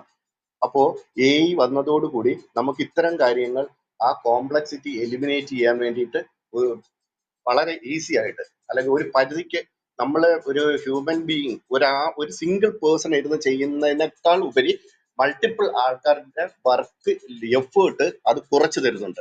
പക്ഷെ അത് എങ്ങനെയാണ് ചെയ്യുന്നത് ഏതൊക്കെയാണെന്ന് പറയാം. എന്റെ മേഖല ഇതായതുകൊണ്ട് എനിക്ക് നന്നായിട്ട് അത് അറിയാം. പക്ഷെ മറ്റുള്ളവർക്ക് എന്താന്ന് വെച്ച് കഴിഞ്ഞാൽ ഇത് കോംപ്ലക്സ് ആവുന്നോ അല്ലെങ്കിൽ ഇങ്ങനെ ഒരു പ്രോസസ് ആണോ എന്നുള്ളതൊക്കെ അവർക്ക് ചിലപ്പോൾ തോന്നാനുള്ള ചാൻസും ഉണ്ട്. അപ്പൊ ഇതാണ് ജനറലി ഞാൻ പറഞ്ഞു വന്നതില് ഒരു പ്രധാനപ്പെട്ട അല്ലെങ്കിൽ ഞാൻ വർക്ക് ചെയ്യുന്ന മേഖലയിൽ AI ഇൻഫ്ലുവൻസ് എന്ന് പറയുന്ന ഇതാണ്. അപ്പൊ ഇതിനെക്കുറിച്ച് എന്തെങ്കിലും സംശയമോ? ഞാൻ കൂടുതലോട്ട് പോയി കഴിഞ്ഞാൽ, അതായത് since being A technical person, ഞാൻ എന്താന്ന് വെച്ച് കഴിഞ്ഞാൽ പറയുമ്പോൾ കൂടുതൽ ടെക്നിക്കൽ ജാർഗൻസ് കയറി വരും. അപ്പോൾ ഇറ്റ് വിൽ ഗെറ്റ് കൺഫ്യൂസ്ഡ്. പലർക്കും അത് കൂടുതൽ എന്താ പറയാ അക്സെപ്റ്റ് ചെയ്യാൻ പറ്റണമെന്നുമില്ല. അപ്പൊ അതുകൊണ്ട് നിങ്ങൾക്ക് ഇനി ഈ പറഞ്ഞതിൽ എന്തെങ്കിലും സംശയം എന്തെങ്കിലും ഉണ്ടെങ്കിൽ, കാര്യം എന്റെ മേഖലയുമായിട്ട് ബന്ധപ്പെട്ടിട്ട് AI ഇൻഫ്ലുവൻസ് ആണ് നമ്മൾ ഇപ്പൊ ഉപയോഗിച്ചുകൊണ്ടിരിക്കുന്നത്. അല്ലാതെ മറ്റുള്ള മേഖലയുമായിട്ട് ബന്ധപ്പെട്ടിട്ടുള്ള AI കാര്യം എനിക്ക് വ്യക്തമായിട്ട് അറിയണമെന്നില്ല. കാര്യം എന്താ വെച്ചാൽ AI എന്ന് പറയുന്ന ഒരു വൈഡർ മേഖലയിൽ നമുക്ക് ഉപയോഗിക്കാൻ പറ്റുന്ന ഒന്നാണ്. ഇപ്പോ ഈ അടുത്ത കാലത്താണ് AI എന്ന് പറയുന്ന സാധനം അല്ലെങ്കിൽ ഈ ടൂളിന്റെയും ഇതിനെപ്പറ്റി എന്താ പറയാ ആർട്ടിഫിഷ്യൽ ഇന്റലിജൻസിനെയൊക്കെ കുറിച്ച് ആൾക്കാർ കേൾക്കാൻ തുടങ്ങിയത്. ഞാൻ ഏകദേശം 30 വർഷം മുമ്പ് ആർട്ടിഫിഷ്യൽ ഇന്റലിജൻസ് പഠിച്ചിട്ടുള്ളതാണ്. കാര്യം എന്റെ കരിക്കുലത്തിന്റെ ഭാഗമായിട്ട് ആർട്ടിഫിഷ്യൽ ഇന്റലിജൻസ് ഉണ്ടായിരുന്നു. അന്ന് നമ്മൾ ഈ ആർട്ടിഫിഷ്യൽ ഇന്റലിജൻസും ടൂളും ലാംഗ്വേജും ഒക്കെ യൂസ് ചെയ്തിരുന്നു. അന്ന് പ്രൊലോഗ്, ലിസ്പ് എന്ന് പറയുന്ന 2 പ്രോഗ്രാമിംഗ് ലാംഗ്വേജ് യൂസ് ചെയ്താണ് നമ്മൾ ചെയ്തിരുന്നത്. കൂടുതലായിട്ട് ഗെയിം, അതുപോലെ ചെസ് ഒക്കെ നിങ്ങൾക്ക് അറിയാലോ, ഓൺലൈൻ ചെസ്, അതൊക്കെ ക്രിയേറ്റ് ചെയ്യാൻ വേണ്ടിയിട്ട് ലോജിക്കൽ പ്രോഗ്രാമിങ്ങിന് വേണ്ടിയിട്ടാണ് നമ്മളത് യൂസ് ചെയ്തിരുന്നത്. പക്ഷെ ഇന്ന് കൂടുതൽ യൂസർ ഫ്രണ്ട്ലി ആയി വന്നപ്പോൾ അല്ലെങ്കിൽ സാധാരണക്കാർക്ക് ഉപയോഗിക്കാൻ വന്നപ്പോൾ ഇതിന്റെ സാധ്യതകൾ കൂടുതൽ മറ്റുള്ളവർ അറിഞ്ഞു തുടങ്ങിയത്. അപ്പൊ അന്നും ഇത് നമ്മൾ യൂസ് ചെയ്തിട്ടുണ്ട്. ഞാൻ പറഞ്ഞ 30 വർഷങ്ങൾക്ക് മുമ്പും ഞാൻ പഠിക്കുന്ന 30 വർഷം മുമ്പ് എന്ന് പറയുന്നത് എന്റെ ഡിഗ്രി പീരീഡാ. ആ സമയത്ത് ഞങ്ങള് ഇത് ശരിക്കും പറഞ്ഞു കഴിഞ്ഞാൽ പല ആപ്ലിക്കേഷനും ഡെവലപ്പ് ചെയ്യുന്നതിനും അത് ഇംപ്ലിമെന്റ് ചെയ്തതും അതുകൊണ്ട് പ്രവർത്തിക്കുന്ന പല ആപ്പുകളും നമ്മൾ ആ സമയത്ത് ഡെവലപ്പ് ചെയ്തെടുത്തിട്ടുണ്ടായിരുന്നു. ഇനി ഞാൻ ഒന്ന് കൺക്ലൂഡ് ചെയ്യാം. എന്നതിന് ശേഷം ആർക്കെങ്കിലും എന്തെങ്കിലും സംശയം ഉണ്ടെങ്കിൽ ചോദിക്കാം. ഹലോ സർ, വളരെ ഇൻട്രസ്റ്റിംഗ് ആയിരുന്നു സാർ ഇതുവരെ സംസാരിച്ച കാര്യങ്ങള്. ശരിക്കും പറഞ്ഞു കഴിഞ്ഞാൽ നമുക്ക് നേരിട്ട് പരിചയമില്ലാത്ത പല കാര്യങ്ങളുമാണ് സാർ ഇപ്പൊ സംസാരിച്ചത്. ഇതിപ്പോ സാർ ഈ ഡിജിറ്റൽ മാർക്കറ്റിംഗില് അതുപോലെ പരസ്യ മേഖലയില് ഇതെല്ലാം ഇതിന്റെ ആപ്ലിക്കേഷൻസ് വരുന്നുണ്ടല്ലോ. പിന്നെ ഓൺലൈൻ ഇപ്പൊ സാർ പറയുന്ന ഈ ഇപ്പൊ സാറിന്റെ സ്പെഷ്യലൈസേഷൻ പറഞ്ഞല്ലോ, സെർച്ച് എഞ്ചിൻ ഓപ്റ്റിമൈസേഷൻ, അതുപോലെ സോഷ്യൽ മീഡിയ ഓപ്റ്റിമൈസേഷൻ, ഇതിലെല്ലാം ഈ എഐയുടെ ഒരു ഇൻഫ്ലുവൻസിലല്ലേ ഇതൊക്കെ സാധ്യമാകാൻ ആക്കുന്നത്? മാഡം, അതിനാണ് ഞാൻ പറഞ്ഞത്. ഇപ്പൊ മാഡത്തിന് വേണമെങ്കിൽ ഗൂഗിളിൽ കയറിയിട്ട് സെർച്ച് ചെയ്ത് നോക്കാം. New media professional, top new media professional in Kerala എന്ന് പറഞ്ഞ് അടിച്ചു കഴിഞ്ഞാൽ ഒരു റിസൾട്ട്, അതായത് പണ്ട് കിട്ടുന്നത് പോലത്തെ ഒരു റിസൾട്ട് അല്ല, ആ ഒരു സീക്വൻഷ്യൽ വേ ഒരു റിസൾട്ട് കിട്ടും. അവിടെ ആ റിസൾട്ട് എങ്ങനെ കൊണ്ടുവന്ന് വെച്ച് കഴിഞ്ഞാൽ ഈ നമ്മൾ കേട്ടിട്ടുള്ള എല്ലാവരും കേട്ടിട്ടുള്ളതെന്ന് പറഞ്ഞാൽ search engine optimisation, social media optimisation, search engine marketing, social media marketing, ഇതാണ് നമ്മൾ കേട്ടിട്ടുള്ളത്. എന്നാൽ ഇപ്പൊ വേറൊരു മേഖലയും കൂടെ, എമേർജിംഗ് ആയിട്ടുള്ള മേഖലയും കൂടെ ഉണ്ട്. അതാണ് ജനറേറ്റീവ് എഞ്ചിൻ ഓപ്റ്റിമൈസേഷൻ. ഈ ജനറേറ്റീവ് എഞ്ചിൻ ഓപ്റ്റിമൈസേഷനിലൂടെയാണ് ഞാൻ അത് അച്ചീവ് ചെയ്തത്. ഞാൻ ഈ പറഞ്ഞ റിസൾട്ട് അവിടെ പ്രദർശിപ്പിച്ചിരിക്കുന്നത്. അതിന് ഇതിപ്പോ പലർക്കും ഇതിനെക്കുറിച്ച് അറിയില്ല. ഈവൻ ഡിജിറ്റൽ മാർക്കറ്റിംഗ് മേഖലയിൽ വർക്ക് ചെയ്യുന്ന ഇവിടെയുള്ള കമ്പനിയിൽ 99% കമ്പനികൾക്കും ഈ കാര്യം ഇപ്പോഴും അറിയില്ല, എങ്ങനെയാണ് ചെയ്യേണ്ടത്. അതിന് ബോട്ടിന് ഇൻസ്ട്രക്ഷൻ കൊടുക്കേണ്ട രീതികളുണ്ട്. അതുപോലെ നമ്മൾ അങ്ങോട്ട് ഫീഡ് ചെയ്യുന്ന ഇൻഫർമേഷൻ ആണ് തിരിച്ചിങ്ങോട്ട് വരുന്നത്. ഇത് ഈ ഇത്തരത്തിലുള്ള അല്ലെങ്കിൽ ഒരു ട്രെൻഡിങ് ആയിട്ടുള്ള കാര്യം എന്താന്ന് വെച്ച് കഴിഞ്ഞാൽ ഓപ്പർച്യൂണിറ്റിയും മറ്റും, അല്ലെങ്കിൽ ഇത് പഠിക്കാനുള്ള ഒരു ഓപ്പർച്യൂണിറ്റി പോലും പലർക്കും അല്ലെങ്കിൽ സ്ഥാപനങ്ങൾ പോലും ഇവിടെ ഇല്ല. അപ്പൊ അങ്ങനെ വന്നപ്പോഴേ എന്താന്ന് വെച്ച് കഴിഞ്ഞാൽ ഇപ്പൊ ഗവൺമെന്റിന്റെ തന്നെ ഒരു ഇനിഷ്യേറ്റീവ് ആയിട്ട് ഇത് കെൽട്രോൺ നോളജ് സർവീസ് ഗ്രൂപ്പ് ഒരു പ്രോഗ്രാം, അതായത് generative AI enhanced new media എന്ന് പറയുന്ന ഒരു കോഴ്സ് ഗവൺമെന്റ് അനൗൺസ് ചെയ്തിട്ടുണ്ട്. ആ കോഴ്സ് ഡിസൈൻ ചെയ്തത് ഞാൻ തന്നെയാണ്. ഓക്കെ, അത് ശരി, മനസ്സിലായി. ഇതിന്റെ സിലബസിൽ എന്തൊക്കെയാണ് സാർ ഉൾപ്പെടുത്തുന്നത്? ഇപ്പൊ ഈ കെൽട്രോൺ നോളജ് സർവീസ് ഗ്രൂപ്പ് ആണ്. ഇപ്പൊ ഇതില് നമുക്കിപ്പോ ഇതിൽ കേൾക്കാനിരിക്കുന്ന ആളുകൾക്കും ഇനി കേൾക്കാൻ പോകുന്നവർക്കും അതിൽ തീർച്ചയായിട്ടും ഒരു താല്പര്യം ഉണ്ടാവുമല്ലോ. എന്തൊക്കെ തരം കോഴ്സുകളാണ് അവർ പ്രൊവൈഡ് ചെയ്യുന്നത്? അതിൽ എന്തൊക്കെ വിഷയങ്ങളാണ് ഉൾപ്പെടുത്തിയിട്ടുള്ളത്? അല്ലല്ല, ഈ കോഴ്സിന്റെ കാര്യം മാത്രമേ എനിക്കറിയാവൂ. ഞാൻ എന്താന്ന് വെച്ചാൽ കെൽട്രോണിന് ധാരാളം കോഴ്സുകളുണ്ട്. കാര്യം എന്ന് വെച്ചാൽ മറ്റുള്ള കോഴ്സിനെ എനിക്ക് അതിനെപ്പറ്റിയൊന്നും അറിയില്ല. ഏകദേശം 20 വർഷം ആയി ഞാൻ കെൽട്രോണിലും സീഡിറ്റിലും ഇതുപോലെ advance level job oriented training programme design ചെയ്ത് കൊടുക്കുന്നുണ്ട്. അപ്പോ അവിടെ ആ 20 വർഷം മുമ്പ് എന്ന് പറഞ്ഞാൽ ഇതുപോലെ ഒരു ട്രെൻഡ് വന്നിട്ടുണ്ടായിരുന്നു. Y2K ഇഷ്യൂ എന്ന് പറയുന്ന ഒരു ഇഷ്യൂ ഉണ്ടായിരുന്നു. Y2K എന്ന് പറയുന്ന ഇയർ 2000 ഒരു ഇഷ്യൂ. അപ്പൊ എന്താന്ന് വെച്ചാൽ ഇയർ ഇൻപുട്ട് ചെയ്യുന്ന സമയത്ത് ലാസ്റ്റ് 2 ഡിജിറ്റ് വരുമ്പോൾ വീണ്ടും 19,000 ശരിയാണ്.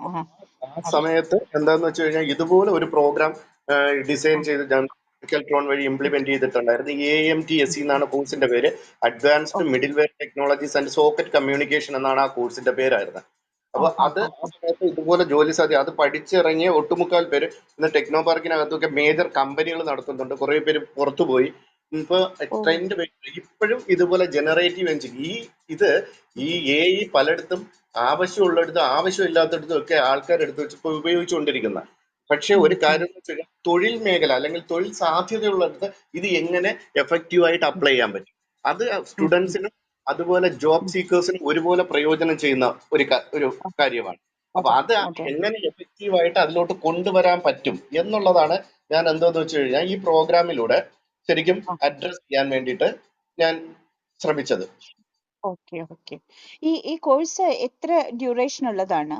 അതിന് എങ്ങനെയാണ് അതിന്റെ 3 മാസം ഡ്യൂറേഷൻ മാത്രമേ ഇപ്പൊ ഉള്ളൂ. ആ, കാര്യം ആ, പലരും എന്തോന്ന് വെച്ചാൽ ഈ മേഖലയിൽ ഉള്ളവര്, അതായത് ആ, ഇതിനകത്ത് പ്രധാനമായിട്ടും വരുന്നതെന്ന് പറയുന്ന അരിയ എന്ന് പറയുന്ന അക്സസിബിൾ ആ, റിച്ച് ഇന്റർനെറ്റ് ആപ്ലിക്കേഷൻസ് എന്ന് പറയാം. അരിയ എന്ന് പറയുന്നത് വേറൊന്നല്ല, IoT പോലെയുള്ള ആ, ടൂൾസ് ആ, ധാരാളം ഇന്ന് ആൾക്കാർ ഉപയോഗിക്കുന്നുണ്ട്.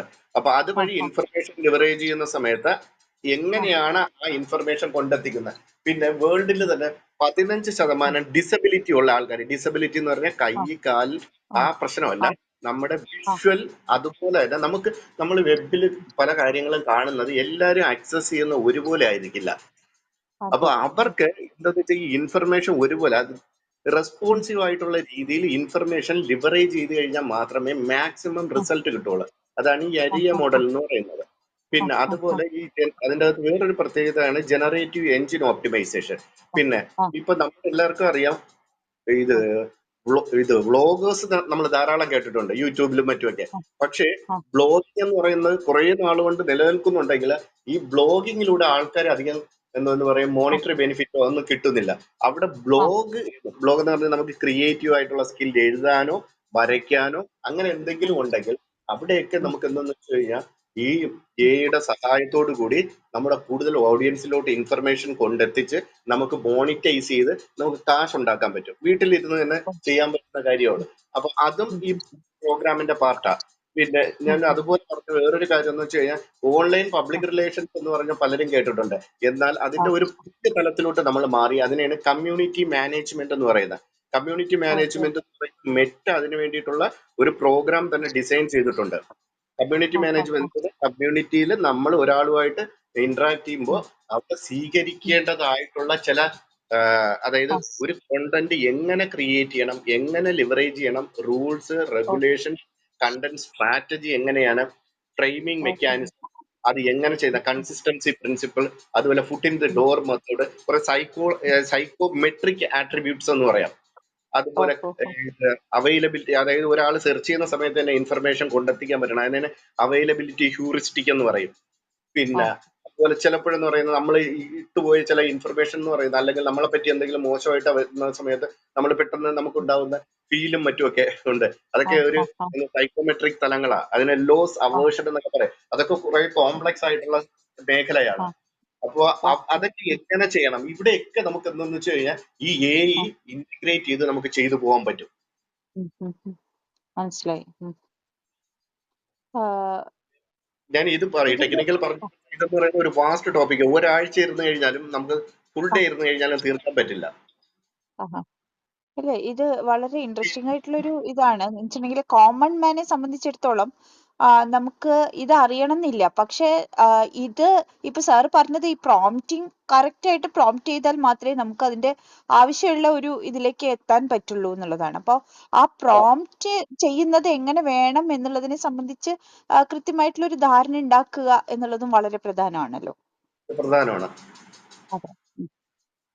അപ്പൊ അതായത് അതെ, ആ, പറഞ്ഞു. നമ്മളിപ്പോ ശരിക്കും പറഞ്ഞു കഴിഞ്ഞാൽ ഈ പലപ്പോഴും നമ്മൾ ജീവിക്കുന്ന സമയത്ത്, അല്ലെങ്കിൽ ഈ സമയത്ത് AI ഒക്കെ നമ്മളെ ഇൻഫ്ലുവൻസ് ചെയ്യുന്നു. പക്ഷെ നമ്മൾ അറിയാതെ ആ, തന്നെ അതിൽ പലതും നമ്മൾ ഉപയോഗിച്ചു പോകുന്നുണ്ട്.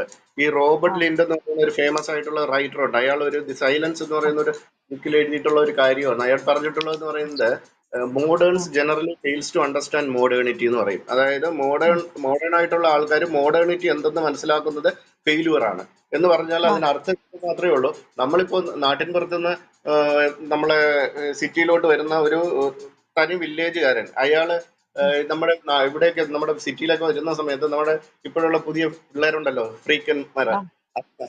തലയൊക്കെ ഉം, കളർ മറ്റേ ഉം, ഏഹ്, അതുപോലെയുള്ള ഡ്രസ്സും ഒക്കെ ഇട്ട് പോകുന്നത്, ഇവരെ കാണുമ്പോ ഇത് ഉം, വിചാരിക്കും എന്തോ അത്ഭുത ജീവി എന്ന് പറഞ്ഞ് നോക്കുക. അപ്പൊ അയാൾക്ക് നോക്കുമ്പോഴാണ് ഇത് മോഡേൺ എന്ന് അയാൾക്ക് തോന്നുന്നത്. ഈ പയ്യൻ അതെ. ഇതിന്റെ ഉം, പാർട്ട് ഓഫ് ദി മൂവ്മെന്റാ. അയാള് ഉം, ഇത് പാർട്ട് ആയതുകൊണ്ട് അയാൾക്ക് ഇത് മോഡേൺ ആയിട്ടൊന്നും തോന്നുന്നില്ല. ഉം, ഇല്ല. അല്ലെങ്കിൽ ഉം, ഉം, നമ്മൾ ഇവിടെ താമസിക്കുന്നവർക്ക് നമ്മൾ അതിൽ പ്രത്യേകതയായിട്ട് തോന്നില്ല. അപ്പൊ ഇല്ല. അതുപോലെ ഉം, ചില കാര്യങ്ങൾ നമ്മൾ എന്തെന്ന് വെച്ച് കഴിഞ്ഞാൽ അതിനകത്തൂടെ ഉം, സഞ്ചരിച്ചുകൊണ്ടിരിക്കുകയാണ്. ബട്ട് സ്റ്റിൽ ആ, എന്താന്ന് വെച്ച് കഴിഞ്ഞാൽ അത് നമ്മൾ ആ, ഉപയോഗിക്കുന്നുണ്ടോ, എങ്ങനെ ഉപയോഗിച്ചു, അതൊക്കെ ഇങ്ങനെ അനലൈസ് ചെയ്തൊന്നും നമ്മൾ പോകാറുമില്ല. ആ, ഉം, മനസ്സിലായി. ഈ ഇപ്പൊ സാർ പറഞ്ഞല്ലോ ഈ കെൽട്രോണിന്റെ ഈ നോളജ് സർവീസ് ഗ്രൂപ്പ് അവര് ഈ പ്രോഗ്രാമില് എന്തൊക്കെ വിഷയങ്ങളാണ് അതിൽ ഉൾക്കൊള്ളിച്ചിട്ടുള്ളത്? അത് അതായത് ആരെയാണ് ടാർഗറ്റ് ചെയ്യുന്നത്? ആർക്ക് വേണ്ടിയിട്ടാണ്? അത് കോമൺ മാന് വേണ്ടിയിട്ടാണോ? അതോ ഇതിൽ സ്പെഷ്യലൈസ് ചെയ്യാൻ ആഗ്രഹിക്കുന്ന ആളുകൾക്ക് വേണ്ടിയിട്ടാണോ കോഴ്സ് സെറ്റപ്പ് ചെയ്തിട്ടുള്ളത്? സ്പീക്കേഴ്സ്, അതായത് ഇന്ന് ധാരാളം എന്താന്ന് വെച്ച് കഴിഞ്ഞാൽ ഈ ജോബ് ഓപ്പണിങ്സ് ഉണ്ട് ഈ ആ, മേഖലയിൽ. ആ, ജോബ് അതെ. ഓപ്പണിങ്സ് ജോബ് ഉം, ഓപ്പണിങ്സ് എന്ന് പറയുമ്പോൾ അതിലെന്ന് ആ, പറഞ്ഞാൽ ഞാൻ പറഞ്ഞ ജനറേറ്റീവ് AI യൂസ് ചെയ്തുകൊണ്ടുള്ള കണ്ടന്റ് ആ, ക്രിയേഷൻ, അതിന്റെ ഓപ്റ്റിമൈസേഷൻ, അതിന്റെ ഉം, ലിവറേജിങ്, അതുപോലെ ആ, ഞാൻ പറഞ്ഞതുപോലെ IoT ആ, യൂസ് ചെയ്തിട്ടുള്ള ഇൻഫർമേഷൻ ലിവറേജിങ്. പിന്നെ ആ, ഇതെല്ലാം പറഞ്ഞിട്ട് ഞാൻ പറഞ്ഞ AI ടൂൾ യൂസ് ചെയ്ത് കഴിഞ്ഞാൽ നമ്മൾ എന്താന്ന് വെച്ച് കഴിഞ്ഞാൽ ഇത് ചെക്ക് ചെയ്യേണ്ടത് ആവശ്യമാണ്. അപ്പോൾ അതിന്റെ ആ, ഓഡിറ്റിംഗ് ഉണ്ട്, വെബ് ആ, ഓഡിറ്റിംഗ് എന്ന് പറയും. അത് ആ, ISO 19011 എന്ന് പറയുന്ന സ്റ്റാൻഡേർഡ് യൂസ് ചെയ്തിട്ട് അത് ആ. ഓഡിറ്റ് പാരാമീറ്റേഴ്സ് നമ്മൾ ആദ്യം ഡിഫൈൻ ചെയ്യും. ഓ ഡിഫൈൻ ചെയ്യും. ശരി. ഉം, ഒരു വാർത്തയാണെങ്കിൽ നമ്മൾ ക്രിയേറ്റ് ചെയ്ത് കഴിഞ്ഞാൽ വാർത്തയിൽ ഓൺലൈൻ റീച്ച് എന്ന് പറയുന്ന അതിന്റെ ആ, അല്ലെങ്കിൽ ഓൺലൈൻ ഔട്ട്കം എന്ന് പറയുന്ന കെ ഫാക്ടർ എന്ന് പറയുന്ന ഒരു ആ, മെട്രിക്സ് ബേസ് ചെയ്തിട്ടാണ് നമ്മൾ അനലൈസ് ചെയ്യുന്നത്. കെ ഫാക്ടർ എന്ന് ആ, പറയുന്നത് റീച്ച്, ഇംപ്രഷൻ ആൻഡ് ആ. റെസ്പോൺസ്. ഇങ്ങനെയാണ്. ഓ റീച്ച് എന്ന് ശരി. ആ, പറയുന്നത് ആ, ആൾക്കാർ ആ, കൊണ്ടെത്തിച്ചു. ആ, ഇംപ്രഷൻസ് എന്ന് ആ, പറയുന്നത് ഒരു സെക്കൻഡിൽ എത്ര ആ, പ്രാവശ്യം നമ്മളൊക്കെ ചില സോഷ്യൽ മീഡിയ ഉം, ഫേസ്ബുക്കിലൊക്കെ നമ്മൾ ചില പോസ്റ്റുകളൊക്കെ ആ, വീണ്ടും വീണ്ടും റിപ്പീറ്റ് ചെയ്ത് നമ്മൾ ആ. കാണാറുണ്ട്. അപ്പൊ അതെ. അതുപോലെ ആ, ആ ആ, ഒരു എത്ര ഒരു സെക്കൻഡിൽ എത്ര പ്രാവശ്യം, അതായത് നമ്പർ ഓഫ് ആൾക്കാർ ഇരുന്ന് ഇത് ഇത് നോക്കിക്കൊണ്ടിരിക്കുകയാണ്. അപ്പൊ എത്ര ആ, പ്രാവശ്യം ഒരു സെക്കൻഡിൽ എത്തിക്കുന്നു. പിന്നെ ആ, റെസ്പോൺസ് ആ, റെസ്പോൺസ് എന്ന് പറയുന്ന ആൾക്കാർ ലൈക്ക് ചെയ്യാം, ഷെയർ ചെയ്യാം, ഇങ്ങനെയൊക്കെ ചെയ്യുന്നുണ്ട്. അപ്പൊ ആ, ഇതെല്ലാം അതിനകത്ത് വരുന്ന ഉം, കാര്യങ്ങളാണ്. അപ്പൊ ഈ ഫാക്ടേഴ്സിനെ ബൂസ്റ്റ് ചെയ്യാനുള്ള പാരാമീറ്റേഴ്സ് എങ്ങനെ ഉണ്ടാക്കാം, ഏത് ഉം, രീതിയിലാണ് ചെയ്യുന്നത്, ഇതെല്ലാം ഈ പ്രോഗ്രാമിന്റെ ഒരു പാർട്ടാണ്. കാര്യം ഉം, ഉം, ഉം, പ്രോഗ്രാമിന്റെ സിലബസ് പറഞ്ഞ മെയിൻ ആയിട്ട് ഇപ്പോ ജോബ് സീക്കേഴ്സിനും പിന്നെ അതുപോലെ ഈ ഉം, ഇൻഡസ്ട്രിയിൽ, അതായത് ഓൺലൈൻ മാർക്കറ്റിംഗ്, അതുപോലെ ആ, ഡിജിറ്റൽ മാർക്കറ്റിംഗ്, സെർച്ച് എഞ്ചിൻ ഉം, ഓപ്റ്റിമൈസേഷൻ, വെബ് ജേർണലിസം, അതായത് ഓൺലൈൻ പത്രങ്ങളിൽ വർക്ക് ചെയ്യുന്നവർക്ക് ആ ഓൺലൈൻ ആ, പത്രങ്ങളിലെ വാർത്തകളുടെ പ്രചാരം കൂട്ടാൻ വേണ്ടിയിട്ട് ടെക്നോളജി ഉം, അണ്ടർലൈൻ പാർട്ടിൽ എങ്ങനെ ഇന്റഗ്രേറ്റ് ചെയ്യാം, അതാണ് ഉം. ടെക്നിക്കൽ വെബ് ജേർണലിസം എന്ന് പറയുന്ന പാർട്ട്. Okay, okay. ഇതെല്ലാം കൂടി ചേർന്ന് മനസ്സിലായി. കൂട്ടിച്ചേർത്ത പ്രോഗ്രാമാണ് ഇത്. ആ ശരി, മനസ്സിലായി. ഇതിന് എത്രയാണ് ഫീസ്? എങ്ങനെയാണത്? ഫീ ശരിക്കും പറഞ്ഞ ഇതൊരു മാർക്കറ്റിംഗ് സംഭവം ആയിട്ടല്ല ഞാൻ ആ, പറയുന്നത്. ഫീ ഉം, ശരിക്കും പറഞ്ഞ ഡീറ്റെയിൽസ് എല്ലാം ഞാൻ അടുത്തിന് ഷെയർ ചെയ്യാം. ഫീ അവർ ചാർജ് ആ, ചെയ്തിരിക്കുന്നത് 36,000. ഞാൻ ഈ ആ, പ്രോഗ്രാം ആ, ഡിസൈൻ ചെയ്യുന്നത് മാത്രമേ ഉള്ളൂ. എനിക്ക് മറ്റുള്ള കാര്യങ്ങൾ എന്ന് പറയുന്നത് അവരുടെ കൊമേഴ്സ്യൽ ആ. ആസ്പെക്ട്സ് ഒന്നും എനിക്ക് അറിയില്ല. അറിയാം. അല്ല, ടെക്നിക്കൽ ഞാൻ ചോദിക്കുന്നത് ഇതില് ജോബ് സീക്കേഴ്സ് ആണല്ലോ ഇത് കൂടുതലും ഇതിന്റെ ആണ്. ഗുണഭോക്താക്കളാകാൻ പോകുന്നത്. അപ്പൊ തീർച്ചയായിട്ടും അവർക്ക് താല്പര്യം ഉണ്ടെങ്കിൽ അവർക്കിത് കേൾക്കുമ്പോൾ അവർക്ക് വന്ന് ജോയിൻ ചെയ്യാവുന്നതാണ്. കാരണം ഇന്ത്യയിലെ അകത്തും പുറത്തും ഇതെല്ലാം ഇപ്പോൾ വളരെ പ്രധാനപ്പെട്ട വിഷയങ്ങളായിട്ട് മാറിയിരിക്കുകയാണ്. അപ്പൊ ആണ്. ഏറ്റവും കുറഞ്ഞ ഒരു ചെലവില് കെൽട്രോൺ പോലുള്ള സ്ഥാപനം അങ്ങനെ ഓഫർ ചെയ്യുന്നുണ്ടെങ്കിൽ അത് മറ്റുള്ളവർ അറിയണമല്ലോ. അതുകൊണ്ടാണ് ഞാനത് ചോദിച്ചത്. സർ, പബ്ലിക് റിലേഷൻസ് മേഖലയിൽ ഓൺലൈൻ PR ഇതിന്റെ ആപ്ലിക്കേഷൻസ് ഏതൊക്കെ തലങ്ങളിലാണ് വരുന്നത്? അത് എങ്ങനെയാണത്? ഓൺലൈൻ, അതാണ് ഞാൻ പറഞ്ഞത്. നമ്മുടെ ആ, പബ്ലിക് റിലേഷൻസിൽ നമ്മുടെ ഏറ്റവും പ്രധാനപ്പെട്ടതെന്ന് പറയുന്നത് വാർത്തകൾ, അല്ലെങ്കിൽ നമ്മുടെ ഇവിടെ പറയുന്നതെന്ന് പറയുന്ന കോണ്ടന്റ് എന്ന് പറയും. അപ്പോൾ ഇവർ ആ, കോണ്ടന്റ് ക്രിയേറ്റ് ചെയ്യുമ്പോൾ അതിൽ നമ്മൾ സ്വീകരിക്കേണ്ട കുറെ റൂൾസ് ഉണ്ട്. അതായത് ആ, ആ, ഫ്രെയിം എന്ന് പറയുന്ന ഫ്രെയിമിംഗ് മെക്കാനിസം എന്ന് പറയും. അതുപോലെ ഉം, തന്നെ കീവേഡിന്റെ ഡെൻസിറ്റി ഉണ്ട്. കീവേഡിന്റെ ആ, ആ, ഡെൻസിറ്റി എന്ന് പറയുന്ന ഒരു റിപ്പീറ്റ് ചെയ്ത് ഒരു കീവേഡ്, ടോട്ടൽ കീവേഡിന്റെ എണ്ണം ഒരു 100 ഉണ്ടെങ്കിൽ അതിൽ ശരിക്കും 20% മുകളിൽ വരാൻ പാടില്ല. 80/20 റൂൾ എന്ന് പറയുന്ന ഒരു റൂളുണ്ട്. അങ്ങനെ കുറെ റൂളുണ്ട്. ഇതുപോലെ ഞാൻ നേരത്തെ പറഞ്ഞതുപോലെ പിന്നെ അതുപോലെ അത് പോസ്റ്റ് ചെയ്യാൻ വേണ്ടിയിട്ടുള്ള ചില ടൈം, അത് കൺസിസ്റ്റൻസി പ്രിൻസിപ്പൾ എന്ന് പറയും. പിന്നെ ഒരു ഇൻഫർമേഷൻ ആൾക്കാർ സെർച്ച് ചെയ്യുമ്പം അവിടെ കൊണ്ടെത്തിക്കുന്നതിന് വേണ്ടിയിട്ടുള്ള മെത്തഡോളജി, അത് അല്ലെങ്കിൽ ഏത് മെത്തഡോളജിയാണ് അഡോപ്റ്റ് ചെയ്യുന്നത്, അതിന് അവൈലബിലിറ്റി ഹ്യൂറിസ്റ്റിക് എന്ന് പറയും. പിന്നെ വേറൊന്നെന്ന് പറയുന്നത് ഇതുപോലെ തന്നെ ആൾക്കാർ ആവശ്യപ്പെടുന്ന സമയത്ത് തന്നെ ഇൻഫർമേഷൻ കൊണ്ടെത്തിക്കാൻ പറ്റണം. അത് foot in the door method എന്ന് പറയും. ചിലപ്പോഴെന്ന് പറയുന്നത് നമ്മൾ പലപ്പോഴും നമുക്കറിയാതെ മറ്റുള്ളവരുടെ ഇൻഫർമേഷൻ നമ്മൾ അനുകരിച്ച് അതുപോലെ ചിലപ്പോൾ കണ്ടന്റ് ക്രിയേറ്റ് ചെയ്യും. അതെന്ന് പറയുന്ന കൺഫോമിറ്റി ആൻഡ് സോഷ്യൽ ഇൻഫ്ലുവൻസ് എന്ന് പറയുന്ന ഒരു ഫാക്ടറാണ്. അപ്പൊ ഇതൊക്കെ എന്തെന്ന് വെച്ച് കഴിഞ്ഞാൽ ഇതിന്റെ കുറെ സൈക്കോമെട്രിക് തലങ്ങളാണ്. സൈക്കോമെട്രിക് എന്ന് പറയുന്നത് മനുഷ്യന്റെ മനഃശാസ്ത്രപരമായിട്ടുള്ള ഒരു രീതി. അത് ഏതൊക്കെ രീതിയിൽ അത് പ്രശ്നങ്ങൾ ഉണ്ടാക്കുമോ, പ്രശ്നങ്ങൾ ഉണ്ടാക്കില്ല, ഇതെല്ലാം കൂടി ചേർന്ന് വരുന്നതാണ് ഈ എന്താന്ന് വെച്ചാൽ ഓൺലൈൻ പബ്ലിക് റിലേഷൻസിന്റെ ലേറ്റസ്റ്റ് വേർഷൻ എന്ന് പറയുന്നത് കമ്മ്യൂണിറ്റി മാനേജ്മെന്റ് എന്നാണ് അതിന് പറയുന്നത്. ആ ആ ആ മനസ്സിലായി. ഡിസ്കസ് ചെയ്യുന്നത്. ഉം. നേരത്തെ പറഞ്ഞതാണ്. ആ. ഓക്കെ. ഇപ്പോ ഇതല്ലാതെ ഈ സോഷ്യൽ മീഡിയ മാനേജ്മെന്റ് അതും സാറിന്റെ ഒരു വിഷയത്തിൽ വരുന്നതാണല്ലോ. സോഷ്യൽ മീഡിയ മാനേജ്മെന്റിൽ ഇപ്പൊ ഇത്തരം ഇപ്പോ ലേറ്റസ്റ്റ് ആയിട്ട് നമുക്കിപ്പോ ഫേസ്ബുക്കിൽ തന്നെ ഒരുപാട് മാറ്റങ്ങളുണ്ട്. ഇപ്പോ നമ്മളുടെ ഫ്രണ്ട്സിനെ നമുക്ക് ഒരു മെസ്സേജ് അയക്കുമ്പോൾ അവരെല്ലാവരും കാണുന്നില്ല. ഇത് വ്യാപകമായിട്ട് ഇപ്പോ ഒരു പരാതി പലരും പല രീതിയിലും പറയുന്നത് നമ്മൾ കേൾക്കുന്നുണ്ട്. അതായത് നമ്മളുടെ മുൻപാണെങ്കിൽ നമ്മൾ ഒരു മെസ്സേജ് ഇട്ട് കഴിഞ്ഞാൽ നമ്മൾ ഷെയർ ചെയ്യുമ്പോൾ നമ്മളുടെ ഫ്രണ്ട്സിനാണ് അത് ഷെയർ ചെയ്യുന്നത്. അതുപോലെ തന്നെ നമുക്കും നമ്മളുടെ ഫ്രണ്ട്സ് ഇടുന്ന ഏതൊരു മെസ്സേജും നമുക്കും ആക്സസ് ചെയ്യാൻ പറ്റുമായിരുന്നു.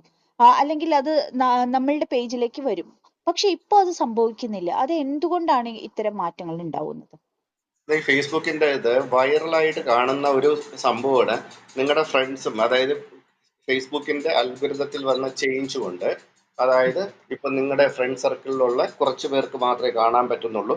അതുകൊണ്ട് അതെ. നിങ്ങൾ എന്റെ ഈ പോസ്റ്റ് കാണുമ്പോൾ ഒരു കുത്തോ കോമയോ ലൈക്കോ എന്തെങ്കിലും തന്നു കഴിഞ്ഞാൽ ഈ ഫേസ്ബുക്കിന്റെ അൽഗോരിതത്തിനെ ബ്രേക്ക് ചെയ്യാനും എനിക്ക് നിങ്ങളുമായിട്ട് വീണ്ടും നിങ്ങളുടെ പോസ്റ്റുകൾ കാണാനും പരസ്പരം കാണാനും സംസാരിക്കാനും പറ്റും എന്ന് പറഞ്ഞ് പലരും ഇങ്ങനെ ഇട്ട് വൈറലായി കൊണ്ടിരിക്കുന്ന പോസ്റ്റുകളുണ്ട്. ഇതില് കുറച്ച് ദിവസം മുമ്പ് ഞാൻ മാതൃഭൂമി മാതൃഭൂമിയില് ഒരു വാർത്ത എഴുതിയിട്ടുണ്ട്. അത് നോക്കിക്കഴിഞ്ഞാൽ മനസ്സിലാവും ഇത് ശരിക്കും പറഞ്ഞു കഴിഞ്ഞാൽ അബ്സല്യൂട്ട് സ്റ്റുപ്പിഡിറ്റിയാ. അങ്ങനെ അല്ല. എന്താണ് സംഭവം, അല്ലെങ്കിൽ ഇതിന് കാരണം എന്താണെന്ന് വെച്ച് കഴിഞ്ഞാൽ, ഞാൻ നേരത്തെ പറഞ്ഞതുപോലെ ഈ IT ഫീൽഡിലുള്ളൊരു പറയുന്ന നമ്മളൊരു കാര്യമുണ്ട്, what you see is what you get. അതായത് നമ്മൾ പലപ്പോഴും നമ്മുടെ ഫ്രണ്ട്സിന്റെയോ അല്ലെങ്കിൽ മറ്റുള്ളവരുടെയോ പോസ്റ്റുകളോ മറ്റോ നമ്മൾ എന്താന്ന് വെച്ച് കഴിഞ്ഞാൽ കണ്ടിട്ട് നമ്മൾ പലപ്പോഴും തിരിഞ്ഞു നോക്കാറില്ല, നമ്മൾ ലൈക്ക് കൊടുക്കാറില്ല, ഷെയർ ഇഷ്ടമില്ല. അപ്പൊ ഇങ്ങനെയൊക്കെ വരുമ്പോൾ എന്താന്ന് വെച്ച് കഴിഞ്ഞാൽ നമ്മുടെ ഐഡിൽ കാറ്റഗറിയിലോട്ട് പോകും. അതായത് ഇനാക്റ്റീവ് ആയിട്ടുള്ള ഒരു സ്റ്റേജിലോട്ട്. എന്നിട്ട് നമ്മൾ ക്ലിക്ക് ചെയ്ത അല്ലെങ്കിൽ നമ്മൾ ഷെയർ ചെയ്ത അല്ലെങ്കിൽ താല്പര്യം റെസ്പോണ്ട് ചെയ്ത പോസ്റ്റ് ടൈപ്പുകൾ മാത്രം നമ്മൾ കാണും. ഇതിന് പറയുന്നതെന്ന് പറയുന്നത് ഇത് ഒരു ടെക്നിക്കൽ ഇഷ്യൂ അല്ല, അല്ലെങ്കിൽ അതൊരു ആൽഗോരിതത്തിന്റെ പ്രശ്നമോ ഒന്നുമല്ല. ആൽഗോരിതം എഫക്റ്റീവ് ആയിട്ട് വർക്ക് ചെയ്യുന്നത് കൊണ്ടാണ്. അതിന് പറയുന്നതെന്ന് പറഞ്ഞാൽ ഫിൽറ്റർ ബബിൾ മെക്കാനിസം അല്ലെങ്കിൽ എക്കോ ചേംബർ ഇഫക്റ്റ് എന്നാണ് പറയുന്നത്. അതുകൊണ്ടാണ് ശരിക്കും പറഞ്ഞു കഴിഞ്ഞാൽ ഇത് കാണാതെ പോകുന്നത്. അല്ലെങ്കിൽ നമ്മുടെ ഫ്രണ്ട്സ് നമ്മൾ എന്താന്ന് വെച്ച് കഴിഞ്ഞാൽ പ്രതികരിക്കുന്ന അങ്ങോട്ട് കൊടുക്കുന്നതേ ഇങ്ങോട്ട് കിട്ടൂ, അത്രയും മാത്രം പ്രതീക്ഷിച്ചാൽ മതി. നമ്മൾ പലപ്പോഴും കണ്ടിട്ട് നമ്മൾ റെസ്പോണ്ട് ചെയ്യാതെ പോകുമ്പോൾ നമ്മൾ അത്രത്തോളം തന്നെ നമ്മളതും ആൾക്കാർ കാണാതെ പോകും. നമ്മൾ കാണണമെന്ന് ആഗ്രഹിക്കാത്തതെല്ലാം വരുന്നത് എങ്ങനെയാണ്? അതായത് ഇപ്പോ നമുക്ക് ഒട്ടും പരിചയമില്ലാത്ത പിന്നെ വിദേശ വാർത്തകൾ, അതുപോലെ വാർത്തകൾ മാത്രമല്ല പലതരം പിന്നെ നമുക്ക് താല്പര്യമില്ലാത്ത വിഷയങ്ങളൊക്കെ വരുന്നുണ്ട്. അതെങ്ങനെയാണ് വന്നുകൊണ്ടിരിക്കുന്നത്? അതെന്ന് പറയുന്നത് ഒരു റീടാർഗറ്റിംഗ് എന്ന് പറയുന്ന ഒരു മെക്കാനിസമാണ്. അത് ഇത് സോഷ്യൽ മീഡിയയിൽ ഗൂഗിളിന്റെ അല്ലെങ്കിൽ ഇൻസ്റ്റയിലും ഒക്കെ അവർ ഈ കുറച്ച് നാൾ കഴിഞ്ഞ ഏപ്രിലിൽ അവരുടെ ഒരു അൽഗോരിതത്തിൽ വരുത്തിയ ഒരു മാറ്റമാണ്. ഗൂഗിൾ മാത്രമല്ല, ഇവരെല്ലാം അത് ചെയ്തിട്ടുണ്ട്. ലാർജ് ലാംഗ്വേജ് മോഡൽ എന്നാണ് ശരിക്കും പറഞ്ഞാൽ അത് പറയുന്നത്. ബെർട്ട് എന്നാണ് ഈ അൽഗോരിതത്തിന്റെ പേര്, bidirectional encoder representation from transformers എന്ന് പറയും. ഈ അൽഗോരിതത്തിൽ വരുത്തിയ മാറ്റം കൊണ്ട് നമ്മൾ എന്താന്ന് വെച്ച് കഴിഞ്ഞാൽ, നമ്മൾ ഇഷ്ടപ്പെട്ട ബുക്കുകൾ നമ്മൾ പലപ്പോഴും നമ്മൾ അതിൻ്റെ അകത്ത് നമ്മൾ എഴുതിയിടാറുണ്ട്. ബുക്ക്, സിനിമ, ഇതുപോലെയുള്ള കാറ്റഗറിയിലോട്ട് നമ്മൾ എന്താന്ന് വെച്ച് കഴിഞ്ഞാൽ, അല്ലെങ്കിൽ അത്തരം ന്യൂസ് ഫീഡുകൾ നമ്മുടെ ഈ അക്കൗണ്ട് അല്ലെങ്കിൽ ഈ നമ്മൾ യൂസ് ചെയ്യുന്ന പേജ് ആവാം, അക്കൗണ്ട് ആവാം, ഏതായിരുന്നാലും അതിലോട്ട് അവര് ഇൻജക്ട് ചെയ്ത് കയറ്റും പോലെ കയറ്റി വിടും. അതാണ് അതിനായിട്ട് റീടാർഗറ്റിംഗ് എന്ന് പറയുന്നത്. അതായത് നമ്മൾ വിചാരിക്കും നമുക്ക് താല്പര്യം ഇല്ലാത്തതാണെന്ന്. നമ്മൾ എവിടെയോ എപ്പോഴോ എന്തോ നമ്മൾ കൊടുത്തിട്ടുള്ളതിൽ അതിനെ ബേസ് ചെയ്തിട്ട് മാത്രമാണ് അത് വരുന്നത്, അതല്ലാതെ കയറി വരുന്നതല്ല. പക്ഷെ ഇപ്പോഴും സ്റ്റിൽ നമുക്കെല്ലാം വെച്ചാൽ അത്തരം കാര്യങ്ങളെ അൺഫോളോ ചെയ്യാനുള്ള പ്രൊവിഷനും അവർ കൊടുത്തിട്ടുണ്ട്. അല്ലെങ്കിൽ അത് വീണ്ടും വന്നുകൊണ്ടേയിരിക്കും. അതെ, ശരിക്കും പറഞ്ഞാൽ മെറ്റയുടെ ബിസിനസ് സ്യൂട്ട് എന്ന് പറയുന്നതും പ്രൊഫഷണൽ ഡാഷ്ബോർഡും കൊടുത്തിട്ടുണ്ട്. ആ രണ്ട് കാര്യങ്ങളും പലരും അതൊന്നും എനേബിൾ ചെയ്തിട്ടില്ല. ഇത് രണ്ട് യൂസ് ചെയ്ത് കഴിഞ്ഞാൽ നമുക്ക് ഇത്തരം കാര്യങ്ങളിൽ നിന്ന് നമ്മളെ ഫിൽട്ടർ ചെയ്ത് മാറ്റി നിർത്താൻ നമുക്ക് പറ്റും. ഓ അത് ശരി. അത് ബിസിനസ് എന്താണ് സാർ, ഏതൊക്കെയാണ് സാർ പറഞ്ഞ ആ ടൂൾസ് ഏതൊക്കെയാണ്? എങ്ങനെയാണ് നമുക്ക് ഫിൽട്രേഷൻ നടത്താൻ പറ്റുന്നത്?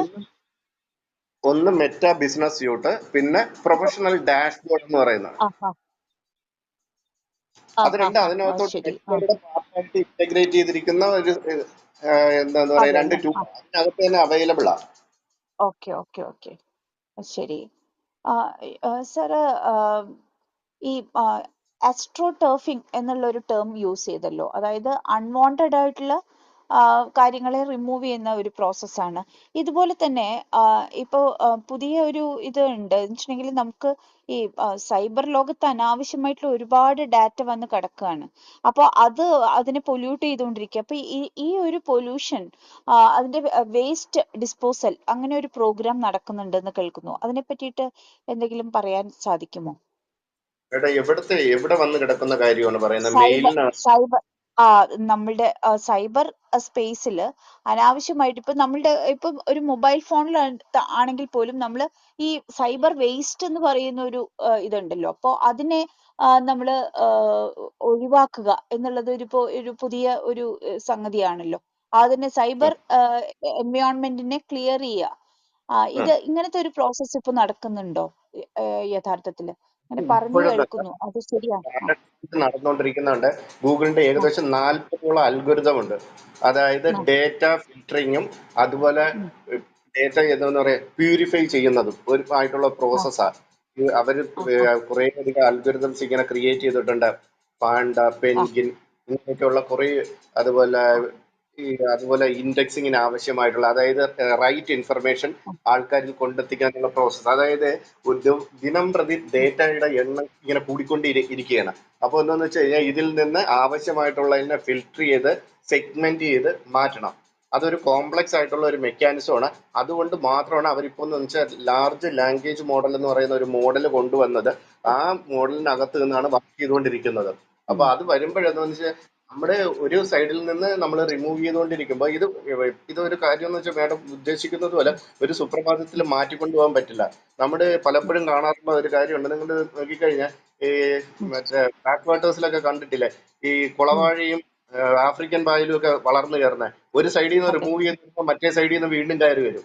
അതുപോലെയാണ് വെബ് തലങ്ങളിൽ നടക്കുന്ന ഒരു പ്രോസസ്സും. അവിടെ എന്തൊക്കെ റിമൂവ് ചെയ്യാൻ ശ്രമിച്ചു കഴിഞ്ഞാലും ഒരു സൈഡിൽ കൂടെ ഇത് വന്ന് കയറിക്കൊണ്ടിരിക്കുക. അതിനെ പ്യുവറായിട്ട് പെർഫെക്റ്റ് ആയിട്ട് ഫിൽറ്റർ ചെയ്ത് മാറ്റാനൊന്നും ഒരിക്കലും പോസിബിൾ അല്ല. നല്ലതും ചീത്തയുമായിട്ടുള്ള ഇൻഫർമേഷൻ കൂട്ടി കുഴഞ്ഞങ്ങ് കിടക്കുകയാണ്. അതിനാണ് ശരിക്കും പറഞ്ഞാൽ അതിൽ നിന്ന് അനലൈസ് ചെയ്ത് എടുക്കാൻ വേണ്ടിയിട്ടുള്ള ഒരു പ്രോസസ്സാണ് ശരിക്കും പറഞ്ഞാൽ ബിഗ് ഡാറ്റ അനാലിസിസ് എന്ന് പറയുന്നത്. ബിഗ് ഡാറ്റ അനാലിസിസ് എന്നാണ് അതിന് പറയുന്നത്. Okay okay big data analysis. Okay sir, ഞാൻ താഴെ നമ്മളുടെ ഓഡിയൻസിൽ ആർക്കെങ്കിലും സംശയങ്ങൾ ചോദിക്കാനുണ്ടെങ്കിൽ അവർക്കൊരു അവസരം കൊടുക്കുകയാണ്. നമ്മളുടെ ഓഡിയൻസിൽ താല്പര്യമുള്ളവർക്ക് ഹാൻഡ് റൈസിംഗ് ബട്ടൺ പ്രസ് ചെയ്ത് മുകളിലേക്ക് വരാം. തമ്പാൻ സാറിന് സംസാരിക്കാൻ താല്പര്യമുണ്ടെന്ന് തോന്നുന്നു. ഞാൻ അദ്ദേഹത്തെ ഇൻവൈറ്റ് ചെയ്യാണ്.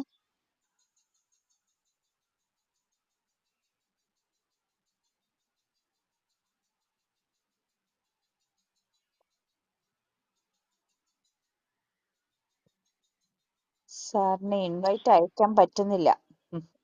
തമ്പാൻ സാറിന് ഇൻവൈറ്റ് അയക്കാൻ പറ്റുന്നില്ല. ഓക്കെ, ഇൻവൈറ്റ് അയച്ചിട്ടുണ്ട് സർ. അത് ആക്സെപ്റ്റ് ചെയ്ത് സംസാരിക്കാം. സാറിന്റെ മൈക്ക് മ്യൂട്ടാണ്. തമ്പാൻ സാറിന്റെ മൈക്ക് മ്യൂട്ടാണ്. അൺമ്യൂട്ട് ചെയ്തിട്ട് സംസാരിക്കാം. ഹലോ തമ്പാൻ സർ, മൈക്ക് മ്യൂട്ടാണ്. ഓക്കെ, സംസാരിക്കാം. എനിക്ക് ഈ ഫിൽറ്റർ ബബിൾ മെക്കാനിസത്തെ പറ്റി പറഞ്ഞല്ലോ, അത് ഒന്നുകൂടെ ഒന്ന് വിശദീകരിക്കാമോ? സാർ, ഇപ്പോ എന്തെങ്കിലും, അതായത് നമ്മൾ ഒരു നല്ല ഒരു എക്സാമ്പിൾ പറയുകയാണെങ്കിൽ, ഞാൻ ഒരു സാധനം വാങ്ങുന്നു. എന്തെങ്കിലും ഒരു സാധനം വാങ്ങാൻ വേണ്ടിയിട്ട് ഗൂഗിളിൽ കയറി സെർച്ച് ചെയ്യുന്നു. ഫോർ എക്സാമ്പിൾ, ഞാൻ ചീപ്പ് മൊബൈൽ ഫോൺ എന്ന് പറഞ്ഞ് ഞാൻ ചോദിക്കുന്നു, അല്ലെങ്കിൽ ഒരു പ്രൈസ് റേഞ്ച് കൊടുത്ത് ഞാൻ സെർച്ച് ചെയ്യുന്നു. ഇത് കഴിഞ്ഞിട്ട് ഞാൻ പിന്നീട് എപ്പോഴെങ്കിലും ഒക്കെ കയറുമ്പോൾ സോഷ്യൽ മീഡിയയിലോ മറ്റോ കയറുമ്പോൾ ഇതുമായിട്ട് ബന്ധപ്പെട്ടിട്ടുള്ള വാർത്തകൾ ഞാൻ കാണും. സിമിലർ വാർത്തകൾ, അതായത് സിമിലർ വാർത്തകൾ കാണാം, പരസ്യങ്ങൾ കാണാം. അപ്പൊ ഇത്തരത്തിൽ ആൾക്കാരെ അതിലേക്ക് തന്നെ എന്തോന്ന് പറയാൻ, അതായത് നമ്മുടെ താല്പര്യവും ഇൻട്രസ്റ്റും മനസ്സിലാക്കി നമ്മളിലോട്ട് അത്തരം വിവരങ്ങൾ മാത്രം കൊണ്ടിടുന്ന അല്ലെങ്കിൽ തളച്ചിടുന്ന ഒരു പ്രോസസ്സിനെയാണ് ശരിക്കും പറഞ്ഞു കഴിഞ്ഞാൽ ഫിൽട്ടർ ബബിൾ മെക്കാനിസം അല്ലെങ്കിൽ എക്കോ ചേംബർ ഇഫക്റ്റ് എന്ന് പറയുന്നത്. അത് വാർത്തകളുടെ കാര്യത്തിലായിരുന്നാലും പരസ്യത്തിന്റെ കാര്യങ്ങളിലായിരുന്നാലും ഇത് തന്നെയാണ് ഉപയോഗിച്ചുകൊണ്ടിരിക്കുന്നത്, ഇപ്പോഴും ഉപയോഗിച്ചു വരുന്നത്. അതിൽ നിന്ന് നമുക്ക് രക്ഷപ്പെടാൻ എന്താണ് മാർഗം? ഇത് ഇങ്ങനെ ഇപ്പം എപ്പോഴെങ്കിലും സെർച്ച് ചെയ്ത ഒരു സാധനത്തെ പറ്റിയുള്ള വിവരങ്ങൾ തന്നെ വീണ്ടും വീണ്ടും അതിൽ നിന്ന് സെർച്ച് എന്തോന്ന് പറയും, മാറാനുള്ള പ്രത്യേകിച്ച് മെക്കാനിസം ഒന്നും ഇല്ല അവർക്ക്. ഈ സോഷ്യൽ മീഡിയ പ്ലാറ്റ്ഫോമും ഇതുപോലെയുള്ള സ്ഥലങ്ങൾ നമുക്ക് തന്നിരിക്കുന്നതെന്ന് പറയുന്നത് ശരിക്കും അവർ ഫ്രീ ആയിട്ടൊന്നും തന്നിരിക്കുന്നതൊന്നുമല്ല. അവർക്ക് അവരുടേതായിട്ടുള്ള ഒരു കസ്റ്റമർ ഡേറ്റാബേസ്, അവരുടെ കാര്യങ്ങൾ നടക്കുന്നതിന് വേണ്ടിയിട്ട് അവർ ക്രിയേറ്റ് ചെയ്ത് വെച്ചേക്കുന്നതാണ്. അവർക്ക് അവരുടെ ബിസിനസ് നടക്കുന്നത്. അവരൊരു ഫ്രീ ആയിട്ട് ഒരു സാധനം തരുന്നു, നമ്മളത് ഉപയോഗിക്കുന്നു. അപ്പോൾ അവർക്ക് എന്താന്ന് പറഞ്ഞു കഴിഞ്ഞാൽ പ്രത്യേക താല്പര്യങ്ങളുണ്ട്. ഈ ആൾക്കാരെ കൊണ്ടുവരികയും അവിടെ എന്തോന്ന് വെച്ച് കഴിഞ്ഞാൽ വിവരങ്ങൾ ഇത്തരം ആൾക്കാരിൽ കൊണ്ട് എത്തിക്കാതെ ഇരുന്ന് കഴിഞ്ഞാൽ, അല്ലെങ്കിൽ ഈ ഇത്തരം പ്ലാറ്റ്ഫോമുകൾ യൂസ് ചെയ്ത് ആൾക്കാർ കൂടുതലായിട്ടും പരസ്യങ്ങളും മറ്റുമാണ് ചെയ്യുന്നത്, അതായത് ബിസിനസ് ഓണേഴ്സും മറ്റുമൊക്കെ. അപ്പോൾ അവരുടെ പരസ്യങ്ങൾ ഇപ്പൊ സാറിന്റെ അടുത്ത് എത്തിയിട്ടില്ല എങ്കിൽ സ്വാഭാവികമായിട്ടും അവരുടെ റീച്ച് കുറയും, അല്ലെങ്കിൽ ഈ പ്ലാറ്റ്ഫോമിനെ ഡിപ്പെൻഡ് ചെയ്യുന്ന പ്ലാറ്റ്ഫോമിൽ ആൾക്കാർ പിന്നെ വരാതെ വരും. അപ്പൊ അത് അവർ മാക്സിമം കൊണ്ടെത്തിക്കാനാണ് നോക്കുന്നത്. ഇപ്പൊ സ്വാഭാവികമായിട്ട് ഇപ്പൊ ക്ലബ് ഹൗസിൽ ഇപ്പൊ നമ്മൾ ഇവിടെ കയറി ഇതിന്റെ അകത്തെന്ന് പറയുന്നത് ടീം മെമ്പേഴ്സ് എന്ന് പറയുന്നത് ഇപ്പോ ഒരു 100 പേര് അല്ലെങ്കിൽ 1000 പേര് വരികയാണെങ്കിൽ സ്വാഭാവികമായിട്ടും ഇവിടെ വന്ന് സംസാരിക്കാനും അതല്ല ഇവിടെ വിവരങ്ങൾ ലിവറേജ് ചെയ്യാനും ആൾക്കാർ താല്പര്യം കാണിക്കും. ആൾക്കാർ കുറഞ്ഞെടുത്ത് ആരെങ്കിലും പോകുമോ? അപ്പോ എന്തൊക്കെ വിവരങ്ങൾ എങ്ങനെയൊക്കെ കൊടുക്കാൻ പറ്റും? ഇപ്പൊ ഇവിടെ തന്നെ പല ടോപ്പിക്ക് നമ്മൾ ഡിസ്കസ് ചെയ്യുന്നില്ലേ? അപ്പൊ ഈ ടോപ്പിക്സ് എല്ലാത്തിലും എനിക്ക് താല്പര്യം ഉണ്ടാവണമെന്നില്ല, അല്ലെങ്കിൽ എന്റെ മെമ്പേഴ്സിന് താല്പര്യം ഉണ്ടാവണമെന്നില്ല. പക്ഷേ സ്റ്റിൽ എന്തോന്ന് വെച്ച് കഴിഞ്ഞാൽ ഇവിടെ നമ്മളെ ഈ ടീം മെമ്പേഴ്സിനെ എല്ലാം അറിയിക്കുന്നത് പോലെ അവർ ചെയ്യുന്ന ഒരു അറിയിക്കുന്ന മെക്കാനിസത്തിനെയാണ് ഈ ഫിൽട്ടർ ബബിൾ മെക്കാനിസം അല്ലെങ്കിൽ എക്കോ ചേംബർ ഇഫക്റ്റ് എന്ന് പറയുന്നത്. പിന്നെ നമ്മളിപ്പോ ഈ എഐയിൽ നിന്ന്, അതായത് ചാറ്റ് GPT ഇപ്പൊ ഒരു വിവരം എടുത്തു കഴിഞ്ഞാൽ അത് ശരിയാണോ എന്നുള്ളത് കുറച്ചുകൂടെ ആധികാരികമായിട്ട് ഞാൻ തന്നെ എഴുതിയ ഒരു വാർത്തയുണ്ട്. ദി ഹിന്ദു ബിസിനസ് ലൈനിൽ ഒരു ഏകദേശം 6-7 വർഷം മുമ്പ് തന്നെ ഈ ഫിൽട്ടർ ബബിൾ മെക്കാനിസത്തിന്റെ കുറിച്ച് ഒരു വാർത്തയുണ്ട്. അതായത് filter bubble mechanism by Jayakumar എന്ന് പറഞ്ഞ് ഗൂഗിൾ സെർച്ച് ചെയ്ത് കഴിഞ്ഞാൽ വാർത്താ ലിങ്ക് കിട്ടും. അതിൽ നോക്കിക്കഴിഞ്ഞാൽ you will get more information. Okay, നമുക്ക് ഈ കിട്ടുന്ന വിവരങ്ങൾ ശരിയാണോ എന്നുള്ളത് ചെക്ക് ചെയ്യാൻ എന്താണ് മാർഗം? എഇന്ന് കിട്ടുന്ന വിവരങ്ങൾ എല്ലാം ശരിയായിരിക്കണം എന്നില്ല. എ തന്നെ പറയുന്നുണ്ടല്ലോ അതിന്റെ താഴെ. നമ്മൾ പലപ്പോഴും നമുക്ക് കിട്ടുന്നത് വളരെ എന്താ പറയുന്നത്, ഫാബ്രിക്കേറ്റഡ് എന്ന് പറഞ്ഞുകൂടെ, തന്നെ വെറുതെ ക്രിയേറ്റ് ചെയ്ത് ഇങ്ങോട്ട് തരുന്നതാണ്. ഇതുവരെ പെർഫെക്റ്റ് ആയിട്ടുള്ള ഒരു ഇൻഫർമേഷനും കൊടുത്തിട്ടില്ല. സ്റ്റിൽ എന്തോന്ന് പറയാ ഒരു ഗ്രോയിങ് സ്റ്റേജിലാണ്. അപ്പൊ അതിൽ നിന്ന് കിട്ടുന്ന ഇൻഫർമേഷൻ അപ്പടി അനുകരിക്കാൻ പാടില്ല. അതുകൊണ്ടാണ് ഞാൻ എന്താന്ന് വെച്ച് കഴിഞ്ഞാൽ പറഞ്ഞത്, ഇതിന്റെ അകത്തെന്ന് പറയുന്നത് ഈ വ്യക്തമായിട്ട് ഈ ഇൻഫർമേഷൻ ശരിയാണോ എന്ന് ചെക്ക് ചെയ്ത് അതിനുശേഷം മാത്രമേ ഉപയോഗിക്കാൻ പാടുള്ളൂ എന്ന് പറഞ്ഞ അതുകൊണ്ടാണ്. അത് മാത്രമല്ല, നമുക്ക് തരുന്ന ഇൻഫർമേഷൻ, അതായത് ഞാൻ ഒരു യുണീക്ക് ആയിട്ടുള്ള കണ്ടന്റ് ക്രിയേറ്റ് ചെയ്യാൻ പറയുന്നു, ആ കണ്ടന്റ് അത് പലർക്കും ഷെയർ ചെയ്തിട്ടുണ്ടായിരിക്കും. അപ്പൊ അവിടെ യുണീക്ക്നെസ് ഒന്നും വരില്ല. നമ്മൾ എപ്പോഴും വെബ് തലങ്ങളിൽ യൂസ് ചെയ്യുന്ന ഇൻഫർമേഷൻ എന്ന് പറയുന്നത് it should be unique and fresh in every respect. എങ്കിൽ മാത്രമേ വെബ് ബോട്ടുകൾക്ക് അതിനെ ഫെച്ച് ചെയ്ത് ഇൻഡെക്സ് ചെയ്യാൻ പറ്റുള്ളൂ. ഡ്യൂപ്ലിക്കേറ്റ് ആയിട്ടുള്ള കണ്ടന്റുകൾ ശരിക്കും പറഞ്ഞ ഇതിനകത്ത് വന്നു കഴിഞ്ഞാൽ സ്വാഭാവികമായിട്ടും അത് SERP റാങ്കിങ് എന്ന് പറയും, സെർച്ച് എഞ്ചിൻ റിസൾട്ട് പേജ് റാങ്കിങ്ങിനെ അഡ്വേഴ്സ് ആയിട്ട് അഫക്ട് ചെയ്യും. അപ്പൊ ഇത്തരം കാര്യങ്ങളൊക്കെ നമ്മൾ റെക്ടിഫൈ ചെയ്തു പോകണം. ഈ ചാറ്റ് GPT ആയിരുന്നാലും ജെമിനി ആയിരുന്നാലും അല്ലെങ്കിൽ മറ്റേത് ടൂൾ എടുത്താലും അതിൽ നിന്ന് പറയുന്ന വിവരം ഇങ്ങനെയാണ്. ഇത് ജനറേറ്റീവ് എയിൽ എല്ലാം പറയുന്നുണ്ട്, ഇത് ആക്യുറേറ്റ് ആവണം എന്നില്ല എന്ന് അവർ തന്നെ പറയുന്നുണ്ട്. അതെ, അതവര് പറയും. സാർ പറഞ്ഞ എന്താ ഈ സെർച്ച് എഞ്ചിൻ എന്താ SERP, search engine result page ranking. Search engine result page ranking. ആ, അതായത് പെർഫെക്റ്റ് ആയിട്ടുള്ള ഇൻഫർമേഷൻ ആണെങ്കിൽ മാത്രമേ SERP റാങ്കിങ് കൂടുള്ളൂ. നമ്മൾ പബ്ലിഷ് ചെയ്തിരിക്കുന്ന ഒരു വിവരം യുണീക്കും ഫ്രഷും ആണെങ്കിൽ മാത്രമേ SERP ബേസ് ചെയ്തിട്ടാണ് നമ്മൾ എന്താന്ന് വെച്ചാൽ ആ വിവരം ആധികാരികമാണെന്നോ അല്ലെങ്കിൽ അത് ഏറ്റവും കൂടുതൽ ആൾക്കാർ കണ്ടെന്നോ വിശ്വസിച്ച് ആ വിവരം ആധികാരികമെന്നുള്ള രീതിയിൽ നമ്മൾ കൺസിഡർ ചെയ്യാൻ പോവുള്ളൂ. അപ്പൊ SERP റാങ്കിങ് കൂടുതലായിരിക്കണം. SERP റാങ്കിങ് നമുക്ക് എങ്ങനെ പരിശോധിക്കാൻ പറ്റും സാർ? അതിന് ടൂളുണ്ട്. ഏറ്റവും എളുപ്പമുള്ള ഒരു വഴി ഞാൻ പറഞ്ഞുതരാം.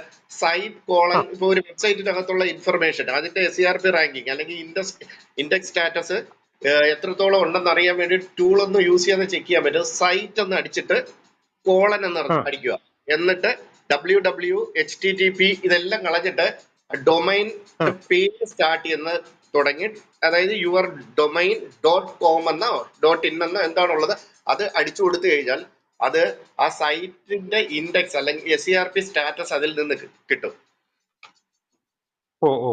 ഒരു ടൂള് യൂസ് ചെയ്യാതെ ചെയ്യാൻ പറ്റുന്ന ഒരു മെത്തേഡാണ്. അതുപോലെ ധാരാളം ടൂളുകളുണ്ട്.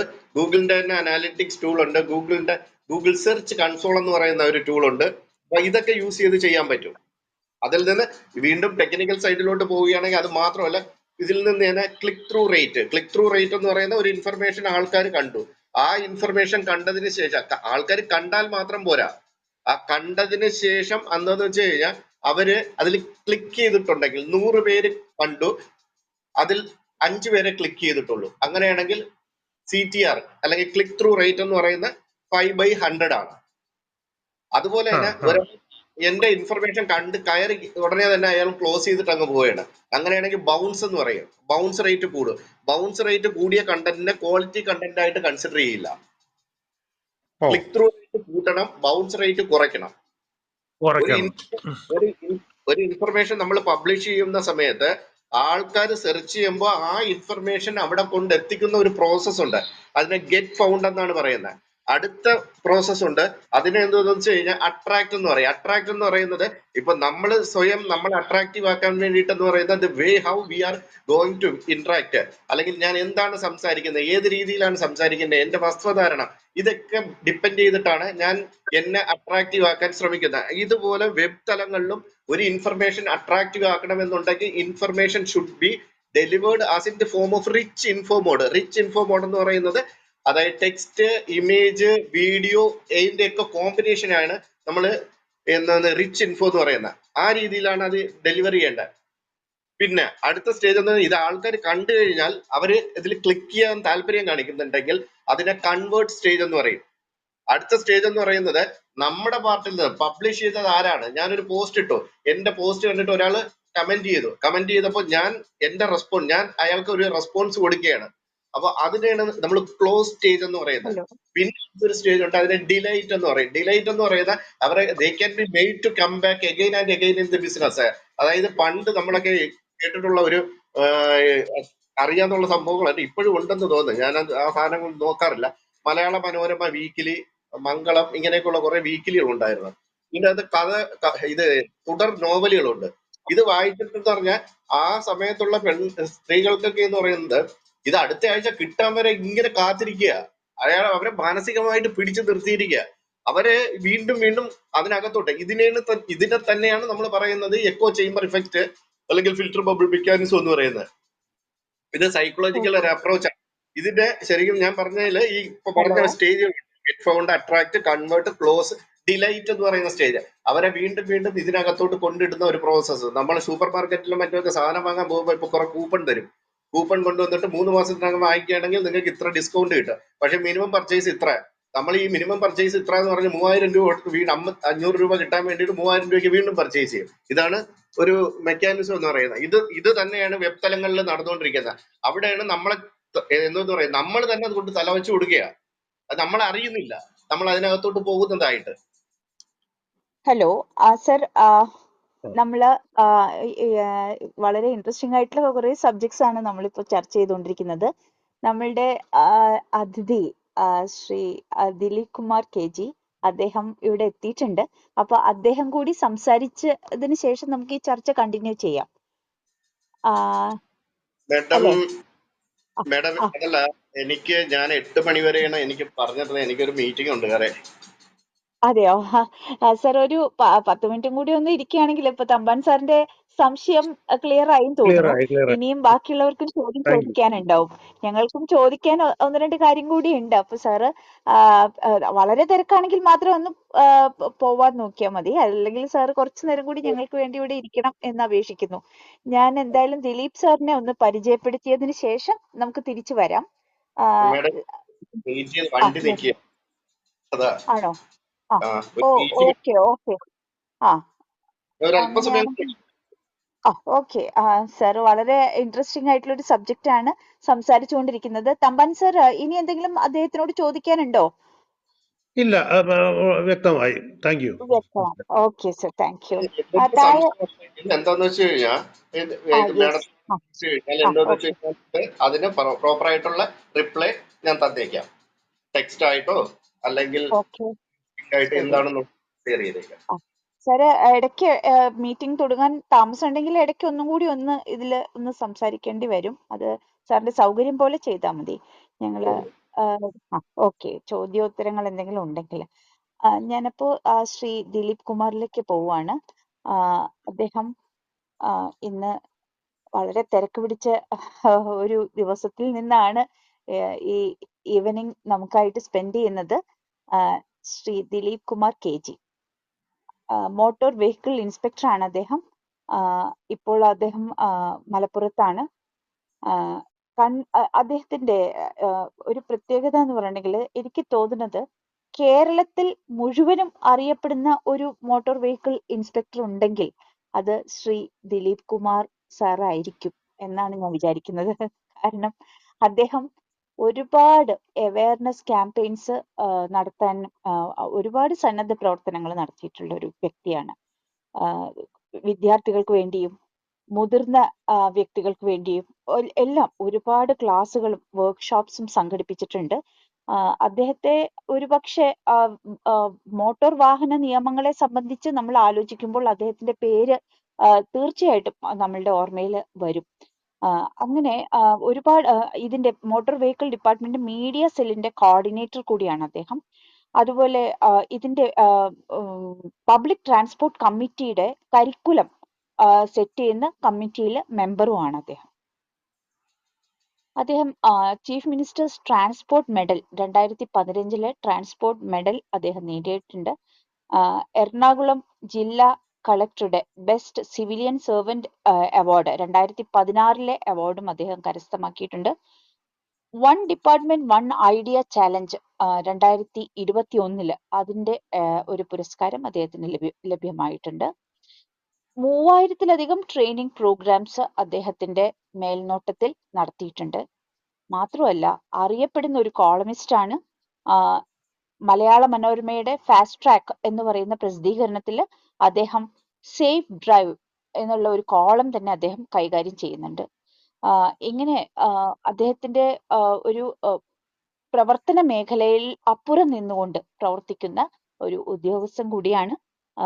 തീർച്ചയായിട്ടും ഏറ്റവും ഇപ്പൊ പോപ്പുലർ ആയിട്ടുള്ള വിഷയങ്ങളിലൊന്ന് അദ്ദേഹത്തിന് അതിനെപ്പറ്റി സംസാരിക്കാനാണ് അദ്ദേഹത്തെ നമ്മൾ ഇന്ന് ഇൻവൈറ്റ് ചെയ്തിട്ടുള്ളത്. അത് AI ക്യാമറകളാണ്. നമ്മൾ ഒരുപാട് തർക്കങ്ങളും വാദങ്ങളും കേട്ടതാണ്. പക്ഷെ അത് ഇംപ്ലിമെന്റ് ചെയ്യുമോ ചെയ്യില്ലയോ എന്നുള്ള തർക്കങ്ങൾ വരെ കേട്ടു. പക്ഷെ തീർച്ചയായിട്ടും നമ്മളുടെ നിരത്തുകളെ സുരക്ഷിതമാക്കാനായിട്ട് മോട്ടോർ വാഹന വകുപ്പ് ഏർപ്പെടുത്തിയിട്ടുള്ള AI ക്യാമറകൾ, ഇതിന്റെ പ്രവർത്തനം, ഇത് ഓരോ സഞ്ചരിക്കുന്ന വ്യക്തി എല്ലാവർക്കും തന്നെ നമ്മളുടെ റോഡുകൾ നിരത്തുകൾ എല്ലാവർക്കും തന്നെ താല്പര്യമുള്ള ഒരു വിഷയമാണ്. ഇതിന്റെ പ്രവർത്തനം എങ്ങനെയൊക്കെയാണ് നിയന്ത്രിക്കപ്പെടുന്നത്, എങ്ങനെയാണ് ഇതിന്റെ ഡാറ്റ അനാലിസിസ് എന്നുള്ള ഒരു പ്രോസസ്സ് നടക്കുന്നത്, അങ്ങനെ നിരവധി ചോദ്യങ്ങൾ നമ്മളുടെ മനസ്സിലുണ്ട്.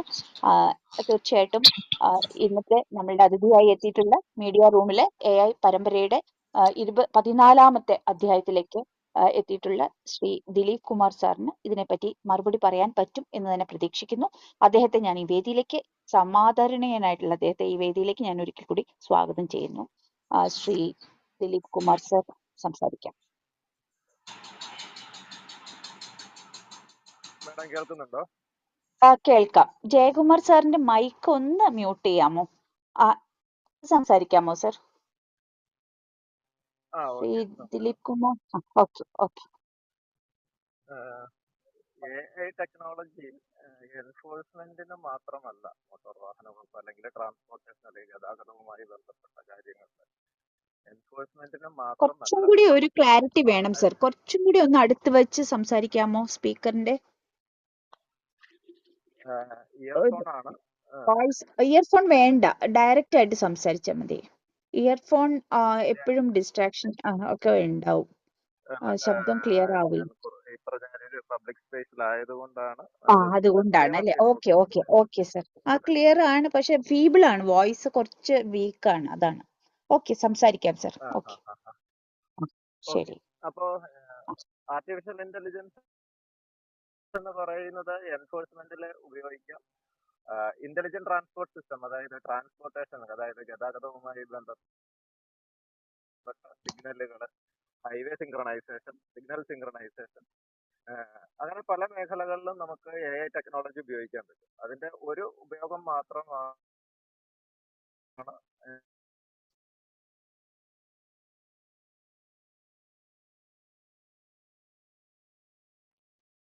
Enforcement purpose. Automatic enforcement system, അതായത് കോൺടാക്ട്ലെസ് എൻഫോഴ്സ്മെന്റ് സിസ്റ്റം ഇന്ത്യയിൽ നടപ്പിലാക്കാൻ, ഈ കേരളത്തിൽ നടപ്പിലാക്കാൻ വേണ്ടിയിട്ടുള്ള ഒരു തീരുമാനം എടുത്തു. അത് മോട്ടോർ വാഹന നിയമത്തിനകത്ത് വന്ന ഒരു മാറ്റത്തിന്റെ അടിസ്ഥാനത്തിലാണ്. മോട്ടോർ വാഹന നിയമത്തിൽ സെക്ഷൻ 136A എന്ന് പറയുന്ന ഒരു വകുപ്പ് കൂട്ടിച്ചേർക്കപ്പെട്ടു. അത് കോൺടാക്ട്ലെസ് എൻഫോഴ്സ്മെന്റിന്റേതാണ്. അതിന്റെ സപ്പോർട്ടിംഗ് ആയിട്ട് മോട്ടോർ വെഹിക്കിൾ റൂളിൽ, central motor vehicle rule 167A എന്ന് പറയുന്ന ഒരു റൂളും അതിനോട് കൂട്ടിച്ചേർക്കപ്പെട്ടു. അപ്പൊ അതോടുകൂടി നമ്മുടെ ഒരു സാധാരണ കൺവെൻഷണൽ മെത്തേഡിലെ എൻഫോഴ്സ്മെന്റിൽ നിന്ന് കുറെ മാറ്റങ്ങൾ അതിനകത്ത് സംഭവിച്ചു. ഒന്നാമത്തെ മാറ്റം അത് പബ്ലിക് ഫ്രണ്ട്ലി ആണ് എന്നുള്ളതാണ്. അതായത് ഒരാളുടെ യാത്ര തടസ്സപ്പെടുത്താതെ തന്നെ അയാളുടെ നിയമത്തിനകത്തുള്ള വയലേഷൻസ് കണ്ടെത്തുകയും, അതായത് ഒരാളെ തടഞ്ഞു നിർത്താതെ, നിരത്തിൽ തടഞ്ഞു നിർത്താതെ അയാളുടെ ഐഡന്റിറ്റിയെ ബഹുമാനിച്ചുകൊണ്ട്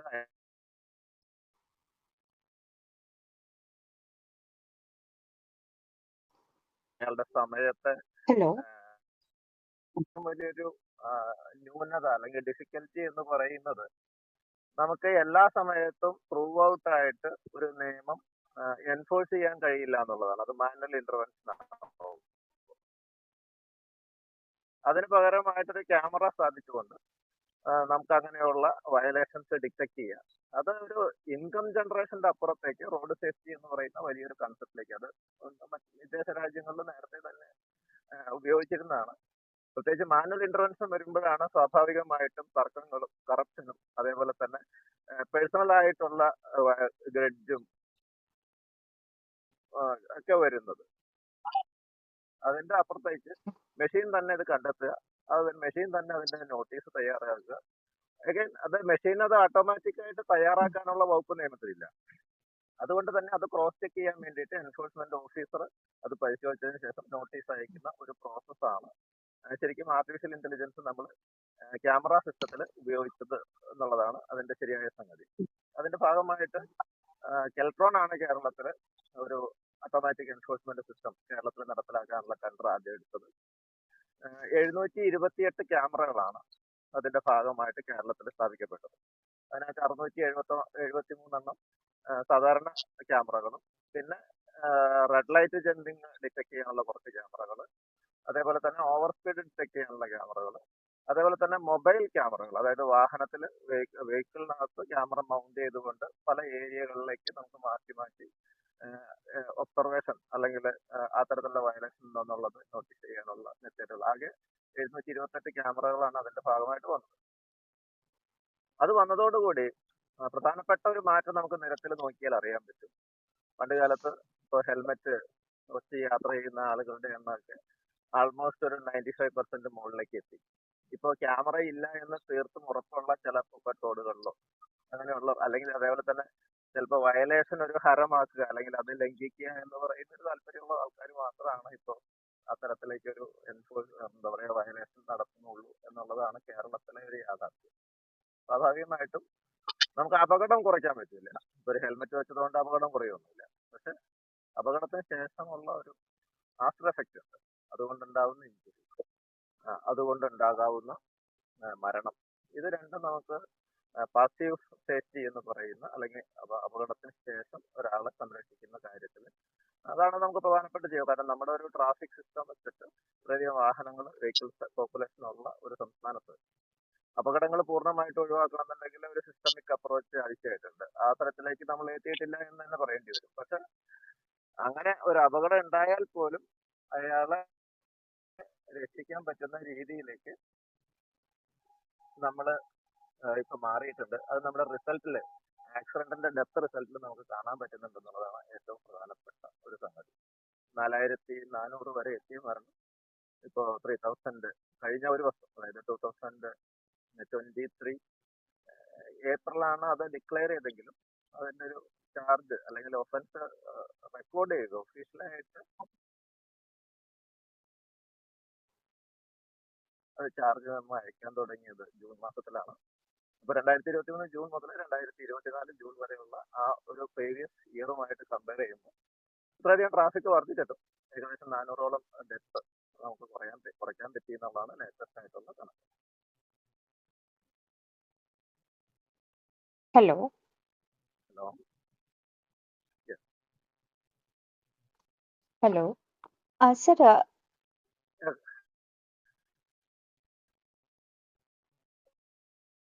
കേൾക്കുന്നില്ല.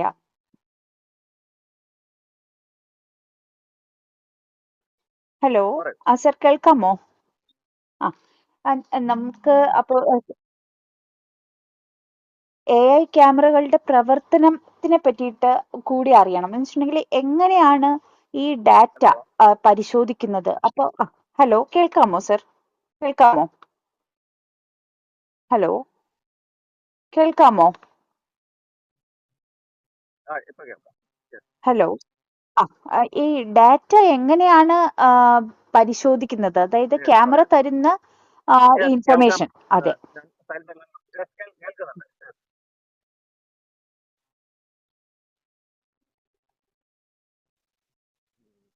ചെറിയ ബ്രേക്കേജ് സംഭവിക്കുന്നുണ്ട്.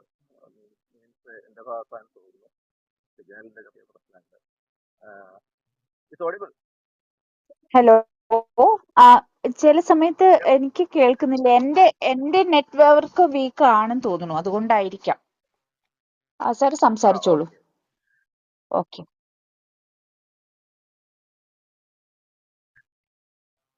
നമ്മളിപ്പോ ആണ്, അതായത് ഒരു ക്യാമറ ഒരു റോഡിലേക്ക് തുറന്നു വെക്കുന്നു, അതിനകത്ത് വീഴുന്ന ഒഫൻസ് മാത്രം ഫ്രെയിം ടു ഫ്രെയിം ആയിട്ടാണ് അത് റെക്കോർഡ് ചെയ്യുന്നത്. ഫ്രെയിം ടു ഫ്രെയിം എന്ന് പറഞ്ഞാൽ ഇപ്പൊ 2 വണ്ടികൾ കടന്നുപോയി, അവർ രണ്ടുപേരും ഹെൽമെറ്റ് വെച്ചിട്ടുണ്ടെങ്കിൽ അതിനകത്ത് nothing, there is no offence. അപ്പോൾ ആ സമയത്ത് അത് റെക്കോർഡിംഗ് നടക്കില്ല. ആ സമയം അതിനകത്ത് ക്യാമറയ്ക്ക് ഡീപ്പ് ലേണിംഗ് ടെക്നോളജി എന്ന് പറയുന്ന ഒരു സംവിധാനമാണ് ഈ ക്യാമറയിൽ ഉപയോഗിച്ചിട്ടുള്ളത്. അപ്പൊ അവിടെ ഒരു ഒഫൻസ്, അതായത് പ്രോഗ്രാം ചെയ്തു വെച്ചിട്ടുള്ള ഒരു ഒഫൻസ് ക്യാമറയിൽ വീഴുമ്പോൾ അത് ഓട്ടോമാറ്റിക് ആയിട്ട് ആ ഫ്രെയിം ക്യാപ്ചർ ചെയ്യും. അങ്ങനെ ക്യാപ്ചർ ചെയ്യാൻ ഇപ്പൊ നമ്മൾ സെറ്റ് ചെയ്തിട്ടുള്ളത്, ഇപ്പൊ ഫസ്റ്റ് ഫേസിൽ ഇതെപ്പോ വേണമെങ്കിലും ഇതിനകത്ത് അഡീഷണൽ ആയിട്ട് കൂട്ടിച്ചേർക്കലുകൾ ചെയ്യാൻ പറ്റും, അതേപോലെ തന്നെ കുറയ്ക്കലുകൾ ചെയ്യാൻ പറ്റും. അതൊക്കെ വളരെ സിമ്പിൾ ആയിട്ട് ചെയ്യാവുന്നേ ഉള്ളൂ. ഫസ്റ്റ് ഫേസിൽ അതിനകത്ത് ഉൾപ്പെടുത്തിയിട്ടുള്ള ഒഫൻസുകൾ എന്ന് പറയുന്നത് 5 എണ്ണമാണ്. അത് ഹെൽമെറ്റ് ആണ്, seat belt, mobile phone, triple riding, then unauthorised parking. ഈ 5 ഒഫൻസുകളാണ് ഫസ്റ്റ് അതിനകത്ത് ഉൾപ്പെടുത്തിയിട്ടുള്ളത്.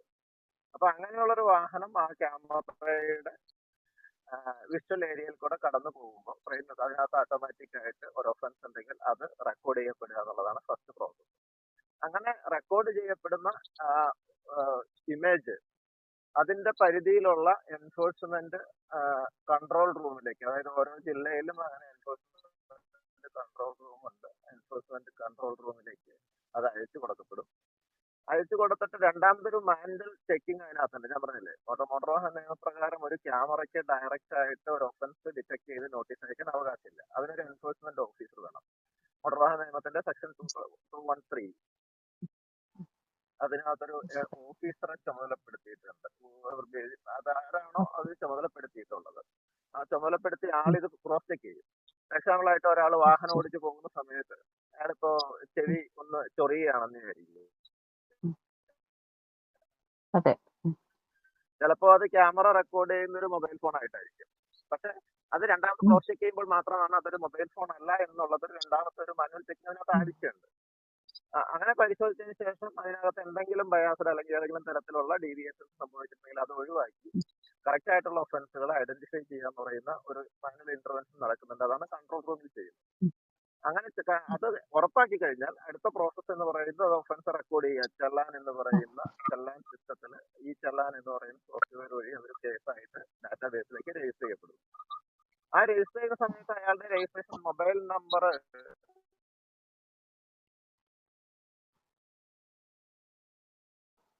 ഹലോ RC ബുക്കിൽ കൃത്യമായിട്ടുള്ള തരത്തിൽ ഇങ്ങനെ പോയാലും പോയില്ലെങ്കിലും അടുത്ത ഘട്ടം എന്ന് പറയുന്നത് അതിന്റെ ഒരു ചെല്ലാൻ നോട്ടീസ് ഫിസിക്കലായിട്ട് ഡോക്യുമെന്റ് പ്രിന്റ് എടുത്ത് അയക്കുക എന്നുള്ള പ്രോസസ്സാണ്. അങ്ങനെ ചെല്ലാൻ പ്രിന്റ് എടുത്ത് അയച്ചു കഴിഞ്ഞാൽ അദ്ദേഹത്തിന് മൊബൈൽ മെസ്സേജ് കിട്ടും. അത് കിട്ടിയില്ല എന്നുണ്ടെങ്കിൽ ഓഫീസിലുള്ള 30 ദിവസത്തിനകം അദ്ദേഹത്തിന് ആ ചെല്ലാൻ അടച്ച് ആ ചെല്ലാൻ ക്ലോസ് ചെയ്യാനുള്ള അവകാശമുണ്ട്. മോട്ടോർ വാഹന നിയമത്തിന്റെ സെക്ഷൻ 200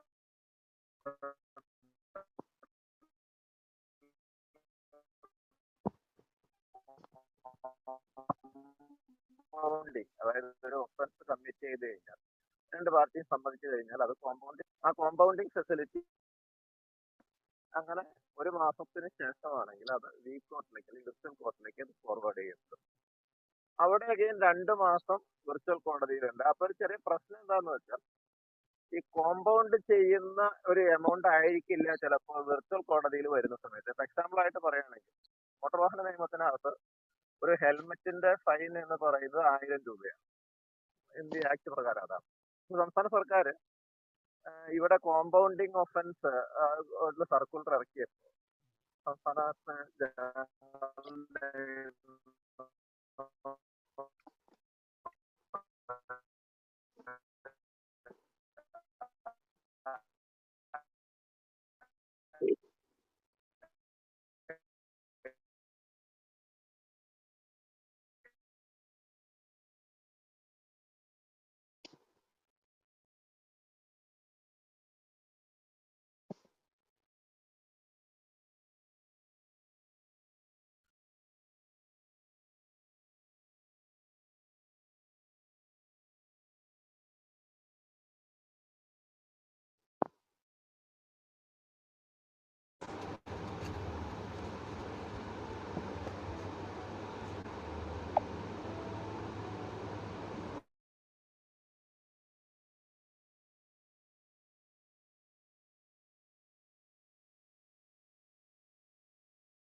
ഹലോ ക്ലിയർ അല്ലായിരുന്നോ? ക്ലിയർ ആയിരുന്നു. എനിക്ക് അവസാനത്തെ പോർഷൻ കേൾക്കാൻ പറ്റിയില്ല. എന്റെ സിഗ്നൽ എന്തോ പ്രശ്നമുണ്ട്, അതുകൊണ്ടാണ്. സാറ് സംസാരിച്ചതിൽ എനിക്ക് 1-2 സംശയങ്ങളുള്ളത് എന്നെ കേൾക്കാമെന്ന് വിചാരിക്കുന്നു. ഇത് എത്രമാത്രം ആക്യുറേറ്റ് ആണ്? ഇപ്പൊ നമ്മളുടെ ടോപ്പിക് എന്ന് പറയുന്നത് തന്നെ ആർട്ടിഫിഷ്യൽ ഇന്റലിജൻസിന്റെ. അപ്പോൾ ഇത് നമ്മൾ AI-യുടെ അവർ തരുന്ന ഡേറ്റ എത്രമാത്രം ആക്യുറേറ്റ് ആയിരിക്കും? അത് എങ്ങനെയാണ് അത് ആക്യുറസി ഉറപ്പുവരുത്തുന്നത്? അതിന്റെ ടെക്നോളജി ഏത് രീതിയിലായിരിക്കും പ്രവർത്തിക്കുന്നത്?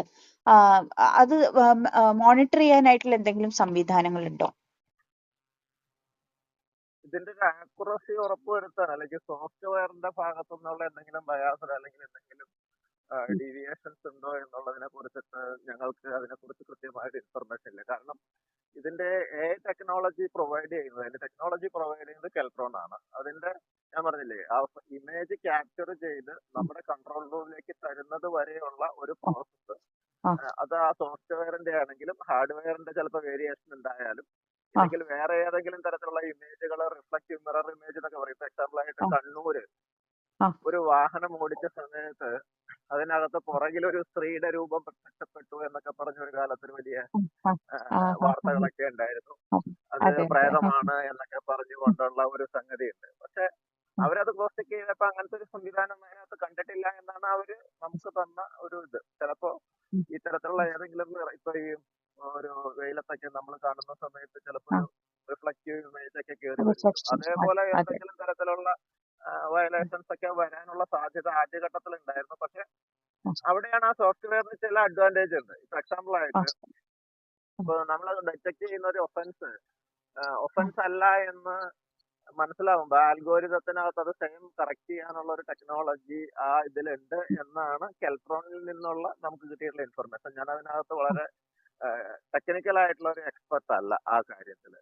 പക്ഷെ അതിനകത്ത് സ്വയം ആ തരത്തിലുള്ള പിറ്റ്ഫാളുകളെ അല്ലെങ്കിൽ മിസ്റ്റേക്കുകളെ അല്ലെങ്കിൽ ഷോർട്ട് കമ്മിങ്സിനെയൊക്കെ സ്വയം കറക്റ്റ് ചെയ്യാനുള്ള ഒരു സംവിധാനം, അതാണ് നമ്മൾ ഡീപ് ലേണിംഗ് ടെക്നോളജി എന്ന് പറഞ്ഞതിന്റെ ഒരു സംഗതി. ആ തരത്തിൽ ചെയ്യാൻ പറ്റുമെന്നും തെറ്റിപ്പോ എക്സാമ്പിൾ ആയിട്ട് ആദ്യം വന്ന ഒരു സംഗതിയില് ഒരു ഫാദർ, ഒരു പള്ളിയിലെ ഫാദർ സീറ്റ് ബെൽറ്റ് ഇട്ട് ഓടിച്ച ഒരു കഥയുണ്ടായിരുന്നു. പക്ഷെ സീറ്റ് ബെൽറ്റ് ആക്ച്വലി അദ്ദേഹത്തിന്റെ താടിയുടെ ഉള്ളിക്കോടെ ആയിരുന്നു, അതുകൊണ്ട് അത് ക്യാമറ ഡിറ്റക്ട് ചെയ്തില്ല എന്നൊക്കെ ഒരു വാദമൊക്കെ ഉണ്ടായിരുന്നു. അതെല്ലാം വാർത്തയുണ്ടായിരുന്നു. അപ്പൊ അടുത്ത ഘട്ടത്തിൽ അതും കൂടി കുറച്ചുകൂടി അഡ്വാൻസ് ആയിട്ട് ആ സീറ്റ് ബെൽറ്റ് മുകളിൽ നിന്ന് വരുന്നുണ്ടെങ്കിൽ, ഇപ്പൊ അതിനിടയ്ക്ക് വെച്ചിട്ടാണ് മറഞ്ഞു പോയെങ്കിൽ അതും കൂടി ഐഡന്റിഫൈ ചെയ്യാവുന്ന രീതിയിലൊക്കെയുള്ള അതിനുശേഷം അത്തരത്തിലുള്ള പരാതികളൊക്കെ ഒഴിവായിട്ടുണ്ട്. ഞാനതാ പറഞ്ഞത്, അങ്ങനെ ആദ്യഘട്ടത്തിൽ ഉണ്ടായ ചില പരാതികളൊക്കെ അടുത്ത ഘട്ടത്തിൽ ഒഴിവായിട്ടുണ്ട്. പക്ഷെ പിന്നെ വരുന്നത് എന്ന് പറയുന്നത് ക്യാമറയുടെ പ്രശ്നമല്ല. ഇപ്പൊ എക്സാമ്പിൾ ആയിട്ട് ഒരാളുടെ വണ്ടി വേറൊരാളെ ആ നമ്പർ വെച്ച് ഉപയോഗിക്കുന്നു. അപ്പോ അയാളുടെ വീട്ടിൽ വണ്ടി ഇരിക്കുന്നുണ്ടെങ്കിൽ ചിലപ്പോൾ അതേ നമ്പറിൽ വേറെ വാഹനങ്ങൾ, കേരളത്തിൽ അതിന്റെ ഒരു ഗുണം കൂടിയാണ് കേട്ടോ അത്. അതായത് ഒഫൻസ് ഡിറ്റക്ട് ചെയ്യലും മാത്രമല്ല, ആ തരത്തിൽ ഒരേ നമ്പറിൽ ഓടുന്ന വാഹനങ്ങൾക്ക് വരുമ്പോഴാണ് അങ്ങനെ ഒരു വാഹനം ഓടുന്നുണ്ട് എന്ന് മനസ്സിലാവുന്നത്. അത് അപകടം ഉണ്ടാവുമ്പോഴൊക്കെ വലിയ കോംപ്ലിക്കേഷനിലേക്ക് എത്തും. അങ്ങനെയുള്ള നിരവധി കേസുകൾ റിപ്പോർട്ട് ചെയ്യപ്പെട്ടിട്ടുണ്ട്. അപ്പൊ ക്യാമറ തന്നെ കണ്ടുപിടിക്കുന്നുണ്ടോ? അല്ല, ഇപ്പൊ ക്യാമറയിൽ ഒരു ഒഫൻസ് വീണു, XYZ നമ്പർ. ആ നമ്പറിൽ നമ്മൾ നോട്ടീസ് തയ്യാറാക്കി അയക്കുമ്പോ നമുക്കറിയില്ല അത് XYZ നമ്പറിന്റെ ഓണറുടെ കയ്യിൽ തന്നെയാണോ വാഹനം, നമുക്കറിയില്ല. ഓണറുടെ കയ്യിൽ കിട്ടുമ്പോഴാണ് അയാൾക്ക് മനസ്സിലാവുന്നത് ഞാൻ ഈ വാഹനം ഈ സമയത്ത് ഇന്ന സ്ഥലത്ത് ഉപയോഗിച്ചിട്ടില്ല എന്ന് അയാൾക്ക് കംപ്ലൈന്റ് രജിസ്റ്റർ ചെയ്യാം. അതിന് ഓൺലൈനിൽ തന്നെ കംപ്ലൈന്റ് രജിസ്റ്റർ ചെയ്യാനുള്ള സംവിധാനമുണ്ട്. ഇല്ലെങ്കിൽ കൺസേൺ ഓഫീസിൽ നേരിട്ട്, അതായത് എൻഫോഴ്സ്മെന്റ് ഓഫീസിൽ നേരിട്ട് ചെന്നിട്ടും അവർക്ക് കംപ്ലൈന്റ് രജിസ്റ്റർ ചെയ്യാം. അപ്പോ അവിടെ ഇരിക്കുന്ന ഓഫീസർ അയാളുടെ വാഹനം പരിശോധിക്കുന്നു. ടാക്സി അയാളുടെ കയ്യിലുള്ളത് പൾസറാണ്, പക്ഷെ ഫോട്ടോയിൽ വീണേക്കുന്നത് വേറൊരു വണ്ടിയാണ്. അപ്പൊ തന്നെ അത് നമുക്ക് ക്ലിയർ ചെയ്യാൻ പറ്റും. അപ്പൊ നമുക്ക് ഉറപ്പുവരുത്താൻ പറ്റും മറ്റതൊരു വ്യാജ വണ്ടിയാണെന്നുള്ളത്. അവിടെ ഒരു മാനുവൽ ഇൻഷുറൻസ് ഉണ്ട്. അത് ക്യാമറയ്ക്ക് അതിനകത്തൊന്നും ചെയ്യാനില്ല. കാരണം ക്യാമറ നമ്പർ മാത്രം ഡിറ്റക്ട് ചെയ്യുന്നുള്ള വാഹനത്തിന്റെ ഇമേജ് മാത്രമേ ഉപയോഗിക്കൂ. അപ്പൊ ഒരു ഹ്യൂമൻ എഫിഷ്യൻസി അതിന് പൂർണ്ണമായിട്ടും പറയാൻ പറ്റില്ല. എങ്കിൽ പോലും അത് തരുന്ന ഡാറ്റയിൽ ഇപ്പൊ പരാതികൾ വരുമ്പോൾ അറിയാൻ പറ്റുമല്ലോ സ്വാഭാവികമായിട്ടും ഡാറ്റ എത്രമാത്രം അക്യുറേറ്റ് ആണെന്നുള്ളത്.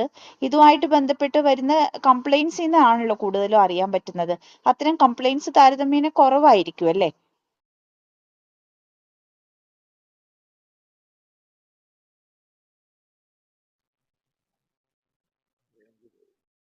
ഹലോ സർ, ഞാൻ ചോദിച്ചത് കേട്ടു എന്ന് കരുതുന്നു. മാഡം പറഞ്ഞത് ഇപ്പൊ പറഞ്ഞു ക്ലിയർ ആയില്ല, പറയോ, റിപ്പീറ്റ് ചെയ്യോ? അതായത് ഇപ്പൊ ഇതുമായിട്ട് ബന്ധപ്പെട്ട് നോട്ടീസുകൾ കൊടുക്കുമ്പോൾ അത് കിട്ടുന്ന ആളുകൾ പരാതിപ്പെടാൻ സാധ്യതയുണ്ടല്ലോ. ആക്യുറസി ഇല്ല എന്ന് വരികയാണെങ്കിൽ നമ്മൾ ഈ AI തന്ന ഡാറ്റ വെച്ചിട്ട് അങ്ങനത്തെ കംപ്ലൈന്റ്സ് ഇല്ല എന്നുണ്ടെങ്കിൽ അതിന്റെ അർത്ഥം അത് കുറെയൊക്കെ ആക്യുറേറ്റ് ആണെന്ന് തന്നെയല്ലേ? അതെ, ആ കംപ്ലൈന്റുകൾ അങ്ങനെ ഞാൻ പറഞ്ഞില്ലേ, പലതരം ചെറിയ ചെറിയ കംപ്ലൈന്റുകൾ ചിലപ്പോൾ വരുന്നുണ്ട്. അതിനകത്ത് ഏറ്റവും കൂടുതൽ വരുന്ന കംപ്ലൈന്റ് ഈ പറയുന്ന മാതിരിയാണ്. ഒന്ന്, അയാളുടെ അറിവില്ലാതെ വാഹനം എടുത്തുകൊണ്ട് പോവുക. അപ്പൊ അയാൾക്ക് അറിയില്ല അയാളുടെ വണ്ടി ആ സമയത്ത് പോയിട്ടുണ്ടോ എന്നുള്ള കേസുകൾ. രണ്ടാമത്തെ സംഗതി, അയാളുടെ അതേ നമ്പറിലുള്ള വേറെ വ്യാജ വാഹനങ്ങൾ ഓടുക. പിന്നെ ഇത് അങ്ങനെയുള്ള കേസുകളിൽ ഓണർക്ക് പറയുമ്പോൾ മാത്രമാണ് നമുക്ക് മനസ്സിലാവുന്നത്. അപ്പോൾ നമ്മൾ കറക്റ്റ് ചെയ്യാറുണ്ട്. സ്വാഭാവികമായിട്ട് അങ്ങനെ റിപ്പീറ്റഡ് ആയിട്ടുള്ള ഒഫൻസ് വരുന്ന വാഹനങ്ങളെ ഐഡന്റിഫൈ ചെയ്യാൻ ശ്രമിക്കാറുണ്ട്. അങ്ങനെയുള്ള വ്യാജ വാഹനങ്ങൾ കണ്ടെത്തിയ നിരവധി കേസുകളും ഈ ഒരു വർഷത്തിൽ ഉണ്ടായിട്ടുണ്ട്.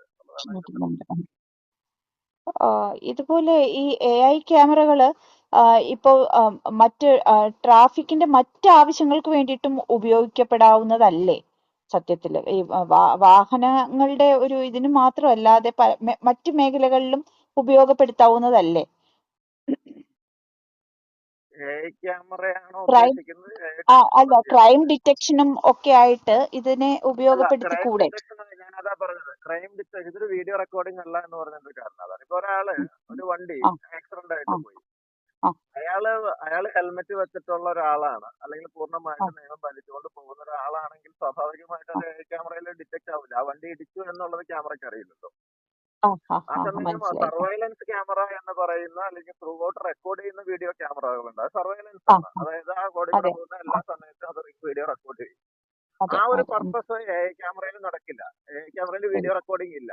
ഫ്രെയിം ടു ഫ്രെയിം ആണ് അത് ക്യാപ്ചർ ചെയ്യുന്നത്. ഓൺലി ഒഫൻസ് ആയിട്ടുള്ള ഫ്രെയിമേ ക്യാപ്ചർ ചെയ്യുള്ളൂ. അപ്പൊ അതുകൊണ്ട് തന്നെ അങ്ങനെയുള്ള കേസ് അയാളിപ്പോ ഒരു വയലേഷൻ നടത്തിയിട്ട് അതിനെ പോകുന്നുണ്ടെങ്കിൽ ഒരു പക്ഷെ ക്യാമറയിൽ ആ ഫ്രെയിമിൽ ആ സമയത്ത് വീഴാം. അതല്ലെങ്കിൽ അതങ്ങനെ കിട്ടാൻ ഉപയോഗപ്പെടുത്താൻ സാധ്യത കുറവാണ്. അതല്ല അതിന്റെ പർപ്പസ്. മനസ്സിലായി. ഇതിന്റെ ടെക്നിക്കൽ സൈഡ് കൂടി നമുക്ക് അറിയേണ്ടതുണ്ട്. അതായത് ഇതിന്റെ ഫങ്ഷനിങ് എങ്ങനെയാണ് ഇത് നിയന്ത്രിക്കപ്പെടുന്നത്, എന്തൊക്കെ ഇൻപുട്സ് ആണ് ഈ ക്യാമറയ്ക്ക് കൊടുക്കുന്നത്, എങ്ങനെയാണ് അതിന്റെ ഇൻഫർമേഷൻ അത് ഉപയോഗപ്പെടുത്തുന്നത്, ടെക്നോളജിക്കലി അത് ഉപയോഗപ്പെടുത്തിക്കൊണ്ട് എങ്ങനെയാണ് ഈ സ്റ്റാറ്റിസ്റ്റിക്കൽ ആയിട്ടുള്ള ഒരു ഇതാണല്ലോ കിട്ടുന്നത്. അപ്പോൾ എങ്ങനെയാണ് അതിന്റെ പ്രവർത്തനം എന്നുള്ളത് കൂടി നമുക്ക് അറിയേണ്ടതുണ്ട്. അത് പ്യുവർലി ടെക്നിക്കൽ ആയിട്ടുള്ള ഒരു ആസ്പെക്ട് ആയതുകൊണ്ട് എനിക്ക് തോന്നുന്നു അത് ഒരുപക്ഷെ അല്ലെ, ഇത് കെൽട്രോണിന്റെ സൈഡിൽ നിന്നായിരിക്കും സംസാരിക്കാൻ സാധിക്കുക. അതെ, അതെ, അത് രണ്ട് ഭാഗമാണ്. ഒന്ന് അതിന്റെ ഇലക്ട്രോണിക്കൽ ആയിട്ടുള്ള സംഗതി, ഒന്ന് അതിന്റെ എൻഫോഴ്സ്മെന്റ് സൈഡിൽ. എൻഫോഴ്സ്മെന്റ് സൈഡാണ് മോട്ടോർ വാഹന വകുപ്പ് കൈകാര്യം ചെയ്യുന്നത്, ലീഗൽ സൈഡുകൾ. മറ്റത് അവർ കൈകാര്യം മോട്ടോർ വാഹന വിഭാഗത്തിൽ നിന്നുള്ള ഒരാളായതുകൊണ്ട് ചോദിക്കുകയാണ്. ഈ പൈലറ്റ് ഇല്ല വണ്ടികളും ഒക്കെ ഇപ്പൊ വിമാനം പറത്താനായിട്ട് പൈലറ്റ് വേണ്ട എന്ന് പറയുന്നത് പോലെ ഡ്രൈവർ ഇല്ല വാഹനങ്ങളും ഒക്കെ വരാനുള്ള ഒരു സാധ്യതയൊക്കെ ആണല്ലോ പറയുന്നത്. അപ്പോ ഇപ്പൊ തന്നെ അതെ, അല്ല, ഇപ്പോ അംഗവൈകല്യമുള്ള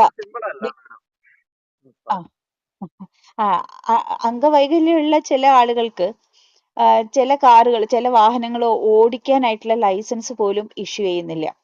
അതുപോലെ എനിക്ക് അറിഞ്ഞൂടാ, ചെവി കേൾക്കാത്ത ആളുകൾക്ക് ലൈസൻസ് ഇഷ്യൂ ചെയ്യുന്നുണ്ടോ? പിന്നെ വിഷ്വലി ചാലഞ്ച്ഡ് ആയിട്ടുള്ള അതായത് റിമൈനിങ് ഒരാള് മോണോക്കുലർ വിഷനുള്ള ഒരു കണ്ണ് നഷ്ടപ്പെട്ട ഒരാൾക്ക് ലൈസൻസ് ഇഷ്യൂ ചെയ്യുന്നുണ്ട്, പ്രൊവൈഡഡ് അയാളുടെ റിമൈനിങ് ഐക്ക് 120 ഡിഗ്രി ഹൊറിസോണ്ടൽ വിഷ്വൽ കപ്പാസിറ്റി, അതായത് 120 ഡിഗ്രി എങ്കിലും ആ ഒരു കണ്ണുകൊണ്ട് കാണാം, ഹൊറിസോണ്ടലായിട്ട് കാണാൻ പറ്റുന്നില്ലെങ്കിൽ ഗോൾസ്മാൻ പെരിമീറ്റർ ടെസ്റ്റ് അല്ലെങ്കിൽ വേറെ ഏതെങ്കിലും മെത്തേഡിൽ വെച്ചിട്ട് ആ ഹൊറിസോണ്ടൽ വിസിബിലിറ്റി ഉറപ്പുവരുത്താൻ പറ്റുകയാണെങ്കിൽ ലൈസൻസ് കൊടുക്കുന്നുണ്ട്. ഹിയറിംഗ് ഇമ്പയർഡ് ആയിട്ടുള്ള ആളുകൾക്ക് ലൈസൻസ് കൊടുക്കുന്നതിന്റെ കണ്ടീഷൻ എന്ന് പറയുന്നത് വിത്ത് ഹിയറിംഗ് എയ്ഡ്. അത് ഏത് തരത്തിലാവാം. വിത്ത് ഹിയറിംഗ് എയ്ഡ് അയാൾക്ക് ഒരു ഓഡിയബിൾ ആയിട്ട് ഡോക്ടർ സർട്ടിഫൈ ചെയ്യുകയാണെങ്കിൽ, കേൾക്കാൻ പറ്റുമെന്ന് സർട്ടിഫൈ ചെയ്യുകയാണെങ്കിൽ അവർക്ക് ലൈസൻസ് കൊടുക്കുന്നുണ്ട്. പിന്നെ ഉള്ളത് ഫിസിക്കലി ആയിട്ടുള്ള അല്ലെങ്കിൽ ഓർത്തോപീഡിക് ആയിട്ടുള്ള വേരിയേഷൻസ് ആണ് അങ്ങനെയുള്ളത്. അവർക്ക് അതിനനുസരിച്ച് വാഹനം മോഡിഫൈ ചെയ്യാനുള്ള ഒരു സംവിധാനം, അതിന് അഡാപ്റ്റേഷൻ എന്ന് പറയുന്നത്. അഡാപ്റ്റീവ് ലൈസൻസ് അങ്ങനെയുള്ള ആളുകൾക്ക്, ഇപ്പൊ 2 കാലും തളർന്നു പോയ ആളുകൾ അങ്ങനെയാണെങ്കിൽ ആ നിങ്ങളുടെ കയ്യിലേക്ക് കൺട്രോൾ മാറ്റിയിട്ട് ഓപ്പറേറ്റ് ചെയ്യാവുന്ന രീതിയിൽ ചെയ്യുന്നുണ്ട്. ഈ ഓക്കെ ഡ്രൈവർലെസ് കാർ എന്ന് പറയുന്ന ഒരു കൺസെപ്റ്റ് ആ AI ടെക്നോളജി എത്ര ഡെവലപ്പ് ആയാലും ഇറ്റ്സ് നോട്ട് സോ സിമ്പിൾ. ഉം, കാരണം ഉം, ബാക്കി ഒരു പ്രോസസ്സ് മാതിരിയല്ല ഡ്രൈവിംഗ് എന്ന് പറയും. നമുക്കത് വളരെ സിമ്പിൾ ഉം, ആയിട്ട് ഒരു എക്സ്പീരിയൻസ് ഡ്രൈവർക്ക് ഫീൽ ചെയ്യുന്നുണ്ടെങ്കിലും ഉം. അത് ഇപ്പോഴും ഒരു ഡ്രൈവർലെസ് കാർ ഡിഫറെന്റ് ട്രാഫിക് കണ്ടീഷന് വേണ്ടിയിട്ട് സൂട്ടബിൾ ആയിട്ട് ഡിസൈൻ ചെയ്തിട്ടില്ല എന്നുള്ളതാണ് സത്യം. ഉം. ചിലപ്പോൾ ഏതെങ്കിലും ഒരു പർട്ടിക്കുലർ ഹൈവേയിൽ ഒരു പർട്ടിക്കുലർ സ്പീഡിൽ വേറെ വാഹനങ്ങളൊന്നും ഇല്ലാത്തടത്തോടെ ചിലപ്പോൾ വാഹനം ഓടുന്നുണ്ടാവാം. കാരണം ഇത് അതെ 2007 മുതൽ ആ തരത്തിലുള്ള ഉം, റിസർച്ചുകൾ നടക്കുന്നുണ്ട്. ഞാൻ അറിയുന്നിടത്തോളം ഉം, എന്റെ ആസ് ഓഫ് ഉം, മൈ നോളജ് ഉം. 1340ഓളം സബ് സ്കില്ലുകൾ ഒരു ഡ്രൈവിങ്ങിന് ആ, ആവശ്യമാണ്. അത് പല ഉം, ഉം, തരത്തിലുണ്ട്. ഉം, അതിനകത്ത് ചിലത് മാനുവലായിട്ട് തന്നെ നടക്കണം. ഇപ്പൊ എക്സാമ്പിൾ ആയിട്ട് ഒരു ആ, വാഹനത്തിന് ആ, ഒരു AI ടെക്നോളജി അത് ചെയ്യാണ്. ഒരു ജംഗ്ഷനിൽ ചെന്നാൽ റെഡ് ആ, ലൈറ്റ് കണ്ടാൽ നിൽക്കണം, ഉം. അല്ലെങ്കിൽ ഗ്രീൻ ലൈറ്റ് അതെ കണ്ടാൽ പോകണം എന്നാണ് അതിനകത്ത് ആ, ഇൻഫർമേഷൻ എങ്കിൽ അത് അങ്ങനെ തന്നെ ചെയ്യും. ചിലപ്പോൾ അവിടെ ഉം. സിഗ്നൽ ചിലപ്പോൾ ലൈറ്റ് തകരാറായിരിക്കും. നമ്മൾ ആ, അവിടെ അതെ ചെല്ലുമ്പോൾ എന്താ ചെയ്യുക? ഉം, ഉം. സിഗ്നൽ ലൈറ്റ് നോക്കും. അതിനകത്ത് ചിലപ്പോൾ ആ അതെ സമയത്ത് സിഗ്നൽ ലൈറ്റ് കത്തിക്കിടക്കുന്നുണ്ടാവും. പക്ഷെ വേറെ വാഹനങ്ങളൊന്നും ഉണ്ടാവില്ല. ആ, പക്ഷെ നമ്മൾ കുറെ നേരം വെയിറ്റ് ചെയ്ത് കഴിഞ്ഞാൽ ആ, നമ്മളൊരു തീരുമാനം എടുക്കും. എന്താ, അതെ നമുക്കത് അതെ പോകാം. അതെ കാരണം പോവാം അത് അതെ ലൈറ്റിന്റെ തകരാറാണ് എന്നുള്ളൊരു തീരുമാനത്തിന്റെ അടിസ്ഥാനത്തിൽ പോകും. ആ ഒരു ഇൻഫർമേഷൻ കൂടി ഇതിന് അതെ കൊടുത്താൽ മാത്രമാണ് അത് അടുത്ത ഘട്ടത്തിൽ അങ്ങനെ ചെയ്യുള്ളൂ. അവിടെ ഒരു ആ പ്രശ്നമുണ്ട്. ശരി ഉം, ഇപ്പൊ രണ്ട് വാഹനം ഉം, ഒരേ സമയത്ത് ഒരു ജംഗ്ഷനിൽ വന്നു എന്ന് വിചാരിക്കാം. നമ്മൾ ഉം. ആ, രണ്ടുപേരും ഇങ്ങനെ ആ, സ്റ്റാഗ്നേഷൻ പൊസിഷനിൽ എന്താ പറയാ ഇങ്ങനെ ഫെഡപ്പായിട്ട് ഉം, നിൽക്കുകയാണെങ്കിൽ നമ്മൾ എന്താ ചെയ്യുക? ആ, മറ്റുള്ളവന്റെ മുഖത്തേക്ക് ഒന്ന് നോക്കും. ഉം. ആ അതെ മറ്റുള്ളത് അതെ മുഖത്തേക്ക് നോക്കുമ്പോ നമ്മളൊരു ആധികാരികമായി നോക്കുകയാണെങ്കിൽ അവൻ ചിലപ്പോൾ ഒന്ന് താഴ്ന്നു കിടക്കും. അപ്പൊ നമ്മൾ കടന്നു പോകും. അതെ ഇല്ലെങ്കിൽ ചിലപ്പോൾ അതെ നമ്മൾ അതെ തലകൊണ്ടൊന്ന് ആട്ടിക്കൊടുക്കും. ഒരു നോഡാണ്, ഒരു അതെ എന്താ പറയാ, അതെ നമ്മൾ കൊടുക്കുന്ന അതെ ഒരു അതെ പെർമിഷൻ ആണ്. ഒരു ഇതൊന്നും ഒരു കമ്മ്യൂണിക്കേഷൻ അതെ ഡ്രൈവർലെസ് കാറിന് ചെയ്യാൻ പറ്റൂല. കമ്മ്യൂണിക്കേഷൻ അത് വളരെ പറ്റില്ല സിമ്പിൾ ആണ് നമുക്ക് ഉം. തോന്നുമെങ്കിലും അത് ആ ആ, സാഹചര്യത്തിൽ അങ്ങനെ ചെയ്തില്ലെങ്കിൽ എന്ത് സംഭവിക്കും? ഈ രണ്ട് വണ്ടി അവിടെ കിടക്കുകയുള്ളൂ. രണ്ടും ആ, ഡ്രൈവർലെസ് കിടക്കും കാറാണെങ്കിൽ അതെ അവിടെ അതെ കിടക്കും മണിക്കൂറോളം. അങ്ങനെയുള്ള അതെ കേസുകൾ ഇപ്പം അതെ നിരവധി റിപ്പോർട്ട് ചെയ്തിട്ടുണ്ട്. ഞാൻ പറഞ്ഞ ടെസ്റ്റിംഗ് അതെ ഫീൽഡിൽ തന്നെ റിപ്പോർട്ട് അതെ ചെയ്യപ്പെട്ടിട്ടുണ്ട്. അതിൽ ആ തന്നെ പിന്നെയും പ്രശ്നമുണ്ട്. ഒരു ടെറൈനിൽ ഓടിക്കുന്ന ഒരു സ്കില്ലല്ല ഒരു സിറ്റിയിൽ ചുറ്റും വാഹനങ്ങൾ ബ്ലോക്ക് ഉള്ള സമയത്ത്. അപ്പൊ അവിടെ ആ 1 മീറ്റർ അകലെ വരുന്ന സമയത്ത് ചവിട്ടണം എന്ന് പറഞ്ഞാൽ ഈ വണ്ടി ചവിട്ടിക്കൊണ്ടേയിരിക്കും. അല്ലെങ്കിൽ ആ അതെ തരത്തിലുള്ള അതെ ബ്രേക്കിംഗ് ഓട്ടോമാറ്റിക് ആയിട്ട് സംഭവിച്ചുകൊണ്ടേയിരിക്കും. ഇപ്പൊ ആ, മഴയുള്ള ആ, സമയത്ത്, അതെ ലൈറ്റ് ഉള്ള സമയത്ത്, ഇരുട്ടുള്ള സമയത്ത്, വഴുക്കലുള്ള ആ, സമയത്ത്, സ്നോ ഉള്ള സമയത്ത് ഉം, എല്ലാം ഡിഫറെന്റ് സ്കിൽ ഓഫ് ആ, ഡ്രൈവിംഗ്. അതാ ഞാൻ പറഞ്ഞത് 1340 സബ് സ്കിൽ എന്ന് ഉം, പറയുന്നത് അതാണ്. അത്രയും സ്കില്ല് നമുക്ക് ഉം, ഒരുമിച്ച് അതിൽ തന്നെ ചിലപ്പോൾ ഒന്നിലധികം സ്കില്ലുകൾ ഒരേ സമയം ഉപയോഗിക്കേണ്ടി വരും. അപ്പൊ ഇപ്പൊ ഒരു ഉം, പാലത്തിലേക്ക് കയറിയിരിക്കുന്ന സമയത്താണെങ്കിൽ ഉം, ക്ലച്ചും ബ്രേക്കും ആക്സിലറേറ്ററും ഒരുമിച്ച് ഉപയോഗിക്കേണ്ടി വരും. ഉം. ഇതെല്ലാം ഒരേപോലെ നമുക്കൊരു AI ടെക്നോളജിയിൽ ഫീഡ് ചെയ്യാൻ പറ്റില്ല എന്നുള്ളത് കൊണ്ട് തന്നെയാണ് ഇത്രയും വർഷത്തെ ഉം. റിസർച്ചിന് ശേഷം പ്യുവറായിട്ട് ഒരു ആ, ഡ്രൈവർലെസ് കാർ എന്ന് പറയുന്ന സംവിധാനം പ്രാവർത്തികമാകാം. ആ, ആ, ആ. വളരെ ക്ലിയർ ആണ്. ഇത് എല്ലാവർക്കും ഉള്ള ഒരു പൊതുവെയുള്ള ഒരു ആശങ്കയാണ്. അപ്പോൾ ഇപ്പോൾ ഈ ഹിയറിംഗ് ഇമ്പയർഡ് ആയിട്ടുള്ള ഒരാൾക്ക് ഇപ്പോൾ ആർട്ടിഫിഷ്യൽ ഇന്റലിജൻസിന്റെ സഹായത്തോടു കൂടി വേണമെങ്കിൽ ഒരു മോഡിഫൈ ചെയ്തിട്ടുള്ള രീതിയിൽ ഒരു വാഹനം കിട്ടുകയാണെങ്കിൽ അത് ഉപയോഗിക്കാൻ തടസ്സം ഉണ്ടാവില്ല. ഇപ്പോൾ ഡ്രൈവർലെസ് കാർ യാഥാർത്ഥ്യമാകാൻ സാധ്യതയില്ലെങ്കിൽ പോലും ഇത്തരം വിഷ്വലി ചാലഞ്ച്ഡ് ആയിട്ടുള്ള ഒരാൾക്ക് എത്രമാത്രം പറ്റും നമുക്കറിയില്ല. പക്ഷെ ഹിയറിംഗ് ഇമ്പയർഡ് ആയിട്ടുള്ള ഒരാൾക്ക് അയാൾക്ക് ചെവിക്ക് പകരം സൗണ്ടുകൾ പിന്നെ കൃത്യമായിട്ട് സെൻസ് ചെയ്യാൻ പറ്റുന്ന ഒരു വാഹനമാണെങ്കിൽ അത് ഓടിക്കുന്നതിന് തടസ്സം ഉണ്ടാവില്ല എന്ന് തന്നെ നമുക്ക് കരുതാം. പക്ഷെ ഒരിക്കലും അവിടെയാണ് ഒരു ഒരു ഹ്യൂമൻ പ്രശ്നം. അവിടെ ഒരു പ്രശ്നം എന്ന് പറയുന്നത് അതിനകത്തൊരു പ്രശ്നം എന്താന്ന് വെച്ചാൽ അതൊരു ജനറൽ ആയിട്ടുള്ള ഡിസൈനിൽ ആണെങ്കിൽ ഓക്കെ, ഒരു മാസ് പ്രൊഡക്ഷനിലേക്ക് അത് എത്തും. പക്ഷെ ഒരാളുടെ എഫിഷ്യൻസി അല്ലെങ്കിൽ അതിന്റെ കുറവ് എന്ന് പറയുന്നത് ഇറ്റ്സ് ഡിഫറെന്റ്. ഓരോരുത്തർക്കും ഡിഫറെന്റ് ആയിരിക്കും. അപ്പൊ അതെ അതെ ഞാനിപ്പോ ഒരു 80% കേൾവി ഉള്ള ഒരാളായിരിക്കാം, എനിക്ക് വേണ്ടിയിട്ട് ആ കാർ ഡിസൈൻ ചെയ്യേണ്ടി വരും. അത് അതെ അത്ര നോർമൽ കോസ്റ്റിൽ അത് നിൽക്കില്ല. കാരണം അത് അത്രയും വലിയ ഡിസൈനും ടെക്നോളജിയും അതിന് വേണ്ടിയിട്ടുള്ള ഒരു കോസ്റ്റും അതിന് വേണ്ടി വരും. കാരണം അത് കസ്റ്റമൈസ് ചെയ്യണം. അപ്പൊ അങ്ങനെ അല്ല കസ്റ്റമൈസ് ചെയ്ത് ഒരാൾക്ക് വേണ്ടിയിട്ട് ഒരു പ്രോഡക്റ്റ് ഇറക്കുക എന്ന് പറയുന്നത് അത്ര എളുപ്പമായിരിക്കില്ല. പക്ഷെ പിന്നെ ഓക്കെ, ചില കാര്യങ്ങളിൽ ഓട്ടോമാറ്റിക് സംവിധാനങ്ങളൊക്കെ ഉൾപ്പെടുത്തി കഴിഞ്ഞാൽ സംവിധാനങ്ങൾ അത് ചിലപ്പോൾ വരാൻ ചെയ്യാൻ പറ്റും. സാധ്യതയുണ്ട്. പക്ഷെ ഈ ഫ്യൂച്ചറിൽ അഡാപ്റ്റേഷൻ എന്ന് പറയുന്നത് ഒരു കോമൺ അഡാപ്റ്റേഷൻ അല്ല.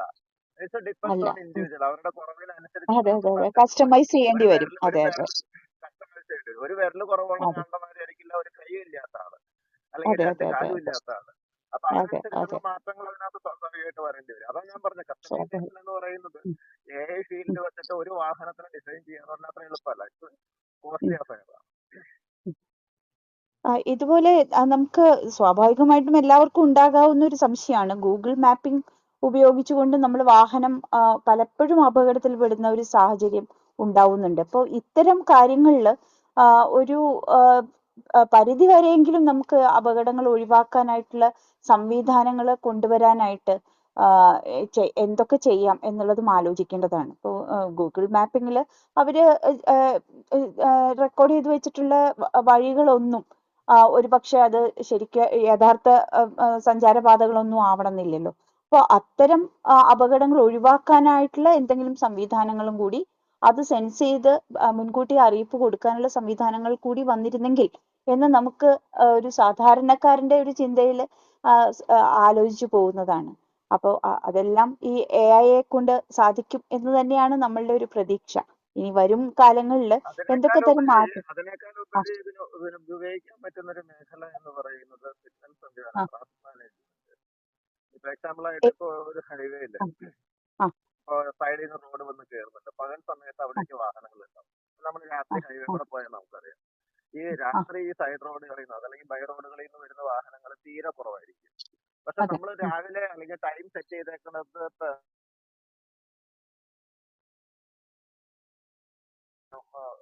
സിഗ്നലിങ്ങിന് വെഹിക്കിൾ ആണെങ്കിൽ പോലും അത് ആ സമയത്ത് ഈ മെയിൻ റോഡിൽ ആ റെഡ് ലൈറ്റ് തന്നെ കത്തിക്കിടക്കും.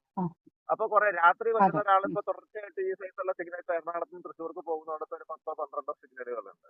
അപ്പൊ അയാൾക്ക് ഓരോ സിഗ്നലിലും വന്ന് ഇങ്ങനെ കാത്തു കിടക്കേണ്ടി വരും. അപ്പൊ അവിടെ രണ്ട് കാര്യങ്ങൾ ചെയ്യാൻ പറ്റും. ഒന്ന് synchronisation of highway signalling system, അതായത് ഒരു ദിക്കിൽ പച്ച കിട്ടിയാൽ അടുത്ത സിഗ്നലിൽ അയാൾക്ക് പച്ച കിട്ടാവുന്ന തരത്തിലേക്ക് ടൈമിംഗും മറ്റും. അതും കോംപ്ലിക്കേഷൻ ആണ്. Different vehicle, different speed, different traffic കണ്ടീഷനിൽ അത്ര എളുപ്പമല്ല.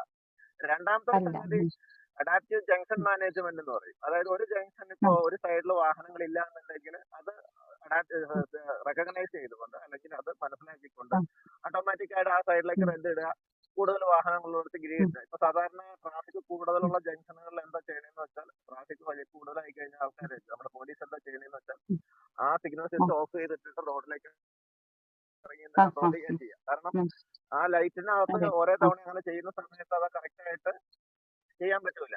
അപ്പൊ അത് ആ സിഗ്നലിങ്ങിന്റെ ഒരു ഉപയോഗം ഒഴിവായിട്ട് പകരം മാനുവൽ ഇന്റർവെൻഷൻ വരികയാണ്. അപ്പൊ ആൾക്കാരുടെ എണ്ണം കൂടുതൽ. അപ്പൊ അവിടെയൊക്കെ നമുക്ക് ടെക്നോളജി ഉപയോഗിക്കാൻ പറ്റും. അത് ചില രാജ്യങ്ങളിലൊക്കെ ഉപയോഗിച്ചിട്ടുണ്ട്. ഇന്ത്യയിൽ തന്നെ ഇപ്പൊ ബാംഗ്ലൂർ ഉപയോഗിച്ചിട്ടുണ്ട്. എറണാകുളത്ത് അങ്ങനത്തെ ഒരു സിസ്റ്റം ഒരു 18 കോടി രൂപ മുടക്കിയ ഒരു സിസ്റ്റം ആൾമോസ്റ്റ് കംപ്ലീറ്റ് ആയിട്ടുണ്ട്. പക്ഷെ സ്റ്റിൽ അതിനകത്ത് ചില പ്രശ്നങ്ങൾ ഉള്ളത് കൊണ്ട് അത് ഇംപ്ലിമെന്റ് ചെയ്തിട്ടില്ല. പക്ഷെ ഇനിയുള്ള കാലങ്ങളിൽ ആ തരത്തിലുള്ള സിസ്റ്റം നമുക്ക് ഉപയോഗിക്കാൻ പറ്റും. ഇപ്പൊ അതിന്റെ തന്നെ ഒരു മോഡിഫൈഡ് വെർഷനാണ് ഇപ്പൊ ഈ ടോളുകൾ കളക്ട് ചെയ്യുക. ഇപ്പൊ ടോൾ കളക്ട് ചെയ്യുന്നത് എങ്ങനെയാന്ന് വെച്ചാൽ ഇപ്പൊ തൃശ്ശൂർ ടോൾ ഉണ്ടെങ്കിൽ അവിടെ തൊട്ട് മുമ്പ് കയറുന്നവനും ആ ടോൾ അടക്കണം.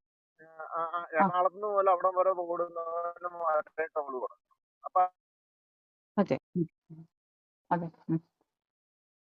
അതിന്റെ GPS ബേസ്ഡ് ആയിട്ടൊക്കെ ഓടിയ ദൂരത്തിലുണ്ടെങ്കിൽ അതിന്റെ വർക്കുകൾ നടന്നുകൊണ്ടിരിക്കുകയാണ്. അപ്പൊ ഒരു ഗുണം എന്താണെന്ന് വെച്ചാൽ അങ്കമാലിയിൽ നിന്ന് കയറിയിട്ട് തൃശ്ശൂർ വരെ ഓടുന്നവന് ആ ഓടി 40 കിലോമീറ്റർ ടോൾ കൊടുക്കാം. എറണാകുളത്ത് കയറി ഓടി 60 കിലോമീറ്റർ ആണെങ്കിൽ 60 കിലോമീറ്റർ മേടിക്കാം. കൊല്ലൂരിൽ നിന്ന് കയറിയിട്ട് ജസ്റ്റ് കയറുന്നവന് 2 കിലോമീറ്റർ മേടിച്ചാൽ മതി. ആ തരത്തിലുള്ള സംവിധാനങ്ങൾ ഉപയോഗിക്കാം. ഏറ്റവും പ്രധാനപ്പെട്ട സംഗതി ഞാൻ പറഞ്ഞാൽ ഈ ട്രാഫിക് മാനേജ്മെന്റ് ആണ്. അത് വലിയ ഭാവിയിലേക്ക് അത്രയും പോലീസ് ഫോഴ്സിനെ അല്ലെങ്കിൽ മാനുവൽ ഇന്റർവെൻഷൻ കുറയ്ക്കാൻ പറ്റുന്ന ഒരു അഡ്വാൻറ്റേജ് ഒക്കെ അതിനകത്തേക്ക് വരും എന്ന് തന്നെ നമുക്ക്.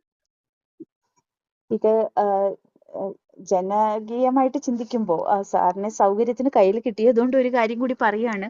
നമ്മളുടെ പെഡസ്ട്രിയൻസിന്റെ ഒരു കാര്യത്തിലും കൂടി ഇത്തരം AI സംവിധാനങ്ങൾ ഉപയോഗിക്കാൻ പറ്റുകയാണെങ്കിൽ വളരെ സൗകര്യമായിരുന്നു. ഇപ്പൊ ഇന്ന് നമ്മൾ മാതൃഭൂമിയിലാണ് തോന്നുന്നു വായിച്ചപ്പോ കണ്ടു. അതായത് റോഡ് ക്രോസ് ചെയ്യാനായിട്ട് ഒരുപാട് ഈ കാക്കനാട് തന്നെയാണ്, അതായത് കളക്ടറേറ്റിന്റെ തൊട്ടപ്പുറത്ത് സീപോർട്ട് എയർപോർട്ട് റോഡിൽ റോഡ് ക്രോസ് ചെയ്യാനായിട്ടുള്ള ഒരു സംവിധാനം ഇല്ലാത്തത് കൊണ്ട് സീബ്ര ക്രോസിംഗിൽ പോലും ആളുകൾ സ്തംഭിച്ചു നിൽക്കുന്ന അവസ്ഥയാണ്. കാരണം വാഹനങ്ങൾ പുറത്തുനിന്നൊക്കെ വരുന്ന അവിടെ തന്നെ ഒരു ടേണിംഗ് ഉണ്ട് ഇപ്പൊ ഈ പറഞ്ഞ സ്ഥലത്ത്. അപ്പോൾ അത്തരം സ്ഥലങ്ങളിൽ വിദേശ രാജ്യങ്ങളിലൊക്കെ ഉള്ളതുപോലെ പിന്നെ കാൽനടക്കാർക്ക് സ്വന്തമായിട്ട് ഓപ്പറേറ്റ് ചെയ്യാവുന്ന സിഗ്നൽ സംവിധാനം, അവർക്ക് കടന്നു പോകേണ്ട സമയത്ത് അവർക്ക് അത് ഓപ്പറേറ്റ് ചെയ്ത് സമാധാനപരമായിട്ട് റോഡ് ക്രോസ് ചെയ്ത് പോവുകയും വാഹനങ്ങൾ നിർത്തിയിടുകയും ചെയ്യുന്ന ഒരു സംവിധാനം എപ്പോഴെങ്കിലും നമ്മളുടെ ഈ ചെറിയ കേരളത്തിലൊക്കെ വരാൻ സാധ്യതയുണ്ടോ? ഇന്ത്യയിൽ എവിടെയെങ്കിലും അങ്ങനെയുള്ള സംവിധാനങ്ങൾ ഉണ്ടോ? അതിന് AI ക്യാമറ ഉപയോഗിക്കാനുള്ള ഒരു സാധ്യത ഫ്യൂച്ചറിലെങ്കിലും ഉണ്ടാകുമോ? എന്ത് പ്രശ്നം നമ്മൾ മനസ്സിലാക്കേണ്ടത്, എടപ്പള്ളിയില് ആ, എടപ്പള്ളി പള്ളിയുടെ മുമ്പിൽ അതിന് പെലിക്കൺ ക്രോസിംഗ് എന്ന് പറയാം. അതായത് പെഡസ്ട്രിയൻ ഓപ്പറേറ്റർ സിഗ്നൽ സിസ്റ്റം ആ, പെലിക്കൺ ആ, ക്രോസിംഗ് ആണ് അത് ആ, ചെയ്യുന്നത്. അത് എതിർത്തിട്ടാൽ ഓക്കെ. അവിടുത്തെ ലൈറ്റ് കത്തും, അപ്പൊ അയാൾക്ക് ക്രോസ് ചെയ്യാം. പക്ഷെ പ്രശ്നം എന്താണെന്ന് വെച്ചാൽ എടപ്പള്ളിയിലെ പള്ളിയുടെ മുമ്പിൽ അത് ആ, ഇട്ടാൽ അയാൾക്ക് സ്വതന്ത്രമായിട്ട് അല്ലെങ്കിൽ സുരക്ഷിതത്വത്തോടെ ആ റോഡ് ക്രോസ് ചെയ്യാൻ പറ്റണം. ഓക്കെ. അതായത് ഒരു 3 സെക്കൻഡ് അല്ലെങ്കിൽ 4 സെക്കൻഡ് അല്ലെങ്കിൽ 5 സെക്കൻഡ് 6 സെക്കൻഡെങ്കിലും അയാൾക്ക് ആ സമയം ഫ്രീ ആയിട്ട് കിട്ടിയാലാണ് അയാൾക്ക് ക്രോസ് ചെയ്യാൻ പറ്റുള്ളൂ. അതെ. ഓക്കെ. അതായത് ഒരു പെഡസ്ട്രിയന് വേണ്ടിയിട്ട് അവിടെ ഫുൾ ആയിട്ട് ഫ്ലോ 2 ലേനും നിറഞ്ഞൊഴുകുന്ന ആ ജംഗ്ഷനിൽ ഒരു പെലിക്കൺ അതെ. ക്രോസിംഗ് വെച്ചിട്ട് ഒരു പെഡസ്ട്രിയൻ ഓരോ സമയത്ത് ഓപ്പറേറ്റ് ചെയ്യുന്ന സിസ്റ്റം ആലോചിച്ച് നോക്കി. അബ്സല്യൂട്ട്ലി നടക്കില്ല. കാരണം ഓരോ ആൾക്ക് വേണ്ടിയിട്ടും 7 സെക്കൻഡ് എന്ന് പറഞ്ഞാൽ ഈ 7 സെക്കൻഡ് ഓരോ സമയത്തും ആ വാഹനം നിർത്തിയാണ്. അവിടെ രണ്ടാമത്തെ പ്രശ്നം കൂടി ഉണ്ട്. അത് കൂടുതൽ ഡേഞ്ചറസ് ആയിട്ടൊരു സിറ്റുവേഷനിലേക്ക് മാറും. കാരണം അതിലെ വരുന്ന ഒരു ഡ്രൈവർ അയാൾ നല്ല സ്പീഡിൽ വരുമ്പോഴായിരിക്കും ഈ സൈഡിൽ ഇരിക്കുന്ന പെഡസ്ട്രിയനെ ലൈറ്റ് സ്വിച്ച് ഓൺ ചെയ്യുകയും അയാൾ കയറുകയും ചെയ്യും. അപ്പൊ അയാളുടെ ചിന്ത അയാൾ സിഗ്നൽ ലൈറ്റ് ഇട്ടിട്ടുണ്ട്, അയാൾ കയറാം. പക്ഷെ ഒരിക്കലും അതിലെ പോകുന്ന അവിടെ ഒരു സിഗ്നൽ ലൈറ്റ് പ്രതീക്ഷിക്കാത്ത ഡ്രൈവർ അത് പ്രതീക്ഷിക്കാതെ മുന്നോട്ട് പോവുകയും ഒരു അപകടത്തിന് സാധ്യത ഉണ്ടാവുകയും ചെയ്യും. മാത്രമല്ല അതൊക്കെ വളരെ കുറച്ച് വോളിയം ഉള്ള നമ്മുടെയൊക്കെ റോഡിന്റെ ഒരു പ്രശ്നം എന്ന് വെച്ചാൽ അതിന്റെ സാച്ചുറേഷൻ കഴിഞ്ഞ് അതിന്റെ 2 മടങ്ങ് വാഹനങ്ങളുണ്ട്. അവിടെയൊക്കെ ലൈൻ ഡ്രൈവിംഗ് എന്ന് പറയുന്നതും ഒരു പെഡസ്ട്രിയൻ ഓപ്പറേറ്റഡ് പെലിക്കൺ ക്രോസിംഗ് എന്ന് പറയുന്നത് അബ്സല്യൂട്ട്ലി സാധ്യമല്ല. അതുകൊണ്ടാണ് ആ വർഷം പെലിക്കൺ ക്രോസിംഗ് ഒന്നും വർക്ക് ചെയ്യാതായി പോയത്. അതാരുടെയും കുറ്റമല്ല, അതിൽ കൂടുതൽ വോളിയം ഓഫ് ട്രാഫിക് അവിടെയുണ്ട്. സാർ പറഞ്ഞത് വളരെ കറക്റ്റ് ആണ്. നമ്മളെപ്പോലെ ഉള്ള ഒരു ചെറിയ രാജ്യത്ത് ഇത്തരം സംവിധാനങ്ങൾ വരുമ്പോൾ ട്രാഫിക് ബ്ലോക്ക് ഒന്നുകൂടി കൂടും, പ്രശ്നങ്ങൾ കൂടുതൽ കോംപ്ലക്സ് ആവും എന്നുള്ളത് തന്നെയാണ് ശരി. പക്ഷെ കാൽനടക്കാർക്ക് ഇത് സമാധാനപരമായിട്ട് എങ്ങനെ സൗകര്യപ്രദമായിട്ട് ക്രോസ് ചെയ്യാം എന്നുള്ളതും കൂടി ആലോചിക്കേണ്ടതാണ്. ഇപ്പൊ നമ്മളുടെ റോഡുകളിൽ ഫുട്പാത്തുകൾ പോലും ഇല്ലാത്ത റോഡുകളിൽ കൂടിയാണല്ലോ നമ്മൾ സഞ്ചരിക്കുന്നത്. അപ്പോൾ അതൊരു വലിയ ഒരു പ്രശ്നം തന്നെയാണ്. മാത്രമല്ല ഈ റോഡ് ഡിവൈഡറുകൾ ഇപ്പൊ ഇത് ഇവിടെ പറയേണ്ട ഒരു സംഭവമല്ല, പക്ഷെ തീർച്ചയായിട്ടും സാറിനെ പോലെ ഒരാളോട് പറയുമ്പോൾ ഒരുപാട് പേർക്ക് അത് ഒരു ആശ്വാസദായകമായിട്ടുള്ള ഒരു സംഗതിയായിട്ട് മാറുന്നുള്ളത് കൊണ്ടാണ്. കൊച്ചിയില് നമുക്ക് ഡിവൈഡറുകൾ വെച്ചിട്ടുള്ള പല റോഡുകളിലും നമുക്ക് ആ ഡിവൈഡർ മറികടന്ന് അപ്പുറത്തേക്ക് കടക്കാൻ വലിയ ബുദ്ധിമുട്ടാണ്. ഇനി എവിടെയെങ്കിലും അതിനൊരു പാസേജ് ഇട്ടിട്ടുണ്ടെങ്കിൽ വളരെ നാരോ ആയിട്ടുള്ള രീതിയിലാണ്. അപ്പോൾ ഒരാൾക്ക് കടന്നു പോവാൻ പോലും ബുദ്ധിമുട്ടുള്ള രീതിയിലാണ്. അപ്പോൾ ഇങ്ങനെ മാത്രമല്ല, ചെറിയ വാഹനങ്ങൾ വലിയ റോഡിൽ കൂടെയും വലിയ വാഹനങ്ങൾ ചെറിയ റോഡിൽ കൂടി പോകുന്ന സംവിധാനം കണ്ട് അന്തിച്ചു നിൽക്കുകയാണ് ഞങ്ങളെപ്പോലുള്ള സാധാരണക്കാരായിട്ടുള്ള ജനങ്ങൾ. കാരണം പരമാര റോഡിൽ കൂടി വലിയ ബസ്സുകൾ പോയി എവിടെയാണ് ഈ ഹെയർ പിൻ വളവുകൾ 5-8 വളഞ്ഞിട്ടാണ് അത് പിന്നെ ടൗൺ ഹാളിന് മുമ്പിലേക്ക് എത്തുന്നത്. ബസ്സിൽ യാത്ര ചെയ്യുമ്പോഴാണ് അതിന്റെ ബുദ്ധിമുട്ടുകൾ അറിയുന്നത്. ഏറ്റവും കൂടുതൽ ആളുകൾ ബസ്സിലല്ലേ, പബ്ലിക് ട്രാൻസ്പോർട്ട് സിസ്റ്റം അല്ലേ ഉപയോഗിക്കുന്നത്. ഞങ്ങളൊക്കെ പിന്നെ എന്താ പറയാ, ഹാർട്ട് പുറത്തേക്ക് തെറിച്ചു വരും എന്നുള്ള രീതിയിലാണ് നിൽക്കുന്നത്. ഈ ഹെയർ പിൻ ടേണിങ്ങൾ വരുമ്പോൾ സ്കൂട്ടറുകളും ഒക്കെ എതിരെ വരുന്നുണ്ട്. എന്തുകൊണ്ട് വലിയ മെയിൻ റോഡിൽ കൂടി ഈ വലിയ വാഹനങ്ങളും ചെറിയ വാഹനങ്ങൾ ചെറിയ റോഡിൽ കൂടിയും വിടാനുള്ള ഒരു സംവിധാനം ഉണ്ടാകുന്നില്ല എന്നുള്ളത് ഞങ്ങൾ ആലോചിക്കുന്നുണ്ട്. അപ്പൊ ഇത്തരം കാര്യങ്ങളെല്ലാം പരിഗണിച്ചുകൊണ്ട് നമ്മൾ ഈ AI യുഗത്തിൽ എങ്ങനെയൊക്കെ ജനങ്ങൾക്ക് സൗകര്യപ്രദമായിട്ടുള്ള മാറ്റങ്ങൾ വരുത്താം എന്നുള്ളത് ഒന്നുകൂടി പുനർവിചിന്തനം ചെയ്യണം എന്ന് സാറിനെ പോലുള്ളവരോടല്ലേ ഞങ്ങൾക്ക് പറയാൻ പറ്റുക. അപ്പൊ അതുകൊണ്ട് ഈ വേദി അതിനു വേണ്ടിയിട്ടും കൂടി ഉപയോഗിക്കുകയാണ്. ഇവിടെ താഴെ ഉള്ളവർക്ക് ഒറ്റ കാര്യം ഞാൻ ആഡ് ചെയ്ത്, ഞാൻ 2021 കേരളത്തിൽ KDIS എന്ന് പറഞ്ഞൊരു ഡിപ്പാർട്ട്മെന്റ് ഈ മിനിസ്ട്രി വന്ന സമയത്ത് പുതിയതായിട്ട് രൂപീകരിച്ച ഒരു ഡിപ്പാർട്ട്മെന്റ് ആണ് KDIS. ഏത് ഡിപ്പാർട്ട്മെന്റ് ആണ് സർ? കേട്ടില്ല, ക്ലിയർ അല്ല. Okay okay okay. മനസ്സിലായി. അപ്പൊ അവര് ഒരു ഇന്നോവേറ്റീവ് ഐഡിയ ചലഞ്ച് നടത്തി സംസ്ഥാനത്ത്. അതായത് 27 ഡിപ്പാർട്ട്മെന്റുകൾ അതിനകത്ത് പാർട്ടിസിപ്പേറ്റ് ചെയ്തു. അതായത് പബ്ലിക് ഓറിയന്റഡ്, പബ്ലിക് ഫ്രണ്ട്ലി ആയിട്ട് എങ്ങനെ ഗവൺമെന്റ് ഡിപ്പാർട്ട്മെന്റുകളുടെ സർവീസുകൾ കുറച്ചും കൂടി എഫിഷ്യന്റ് ആയിട്ട് കാര്യക്ഷമമായിട്ട് ചെയ്യാം എന്നുള്ളതിനെ കുറിച്ചിട്ടുള്ള ഗവൺമെന്റ് ജീവനക്കാരുടെ അഭിപ്രായങ്ങൾക്ക് വേണ്ടി ഒരു ചലഞ്ച് നടത്തിയതാണ്. ഇന്നോവേറ്റീവ് ഐഡിയ ചലഞ്ച് എന്ന് പറയുന്ന ഒരു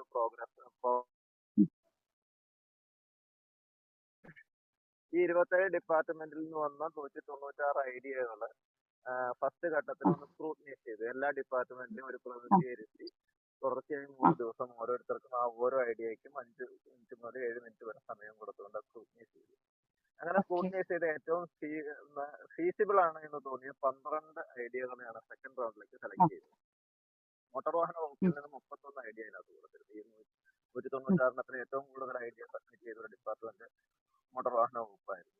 ഈ 31 ഐഡിയയിൽ നിന്ന് 196 ഐഡിയയിൽ നിന്ന് സെലക്ട് ചെയ്ത 12 ഐഡിയയിൽ 4 മോട്ടോർ വാഹന വകുപ്പിൽ നിന്നായിരുന്നു. 27 ഡിപ്പാർട്ട്മെന്റിൽ നിന്ന് ആകെയുള്ളത് ബാക്കി 26 ഡിപ്പാർട്ട്മെന്റിൽ നിന്ന്. ഈ 4 3 ഞാൻ സജസ്റ്റ് ചെയ്ത ഐഡിയകളായിരുന്നു. അതായത് 196 4 1 സെലക്ട് ചെയ്യപ്പെട്ട ഐഡിയകൾ എന്റെ സെലക്ഷൻ ആയിരുന്നു.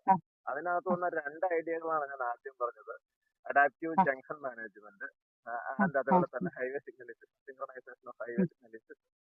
ഇത് രണ്ടും സെലക്ട് ചെയ്ത് അതിന്റെ ലോ കോസ്റ്റ് ആണ് കേട്ടോ. അത് ഹൈ കോസ്റ്റ് വെച്ചിട്ട് നമ്മളൊരു ജംഗ്ഷൻ മാനേജ്മെന്റ് എന്ന് പറഞ്ഞാൽ അത്ര എളുപ്പമല്ല. കേരളത്തിൽ ആയിരക്കണക്കിന് ജംഗ്ഷനുകളുണ്ട്.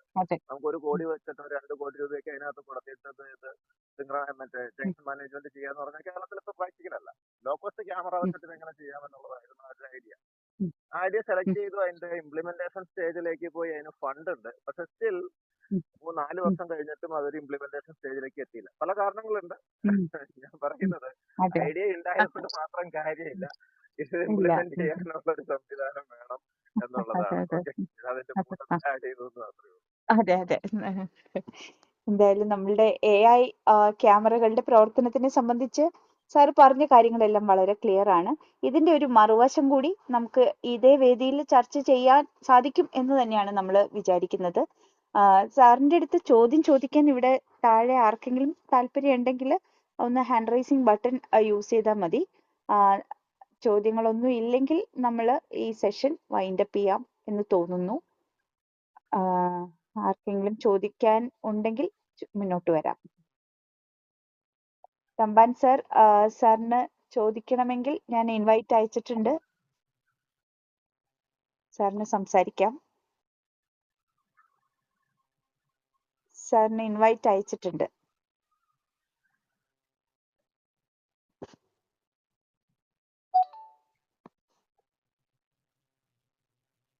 തമ്പാൻ സാറിന് ഇൻവൈറ്റ് അയച്ചിട്ടുണ്ട്.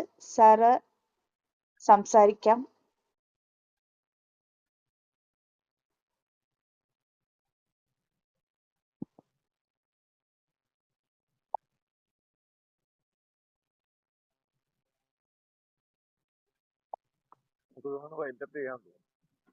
അതെ, തമ്പാൻ സാറിന് ചോദിക്കാനുണ്ട്, പക്ഷെ അദ്ദേഹത്തിന് മുകളിലേക്ക് വരാൻ സാധിക്കുന്നില്ല എന്ന് തോന്നുന്നു. സർ ഒന്നുകൂടി ഒന്ന് ട്രൈ ചെയ്താൽ ഒരു അറ്റംപ്റ്റ് കൂടി നടത്താം. Sir already invited in to this room എന്നാണ് കാണിക്കുന്നത്. ഓക്കെ, സാറിന്റെ ചോദ്യം വേണമെങ്കിൽ പിന്നെ നമുക്ക് ചോദ്യം കമന്റ് ബോക്സിൽ ഇട്ടാലും മതി സർ.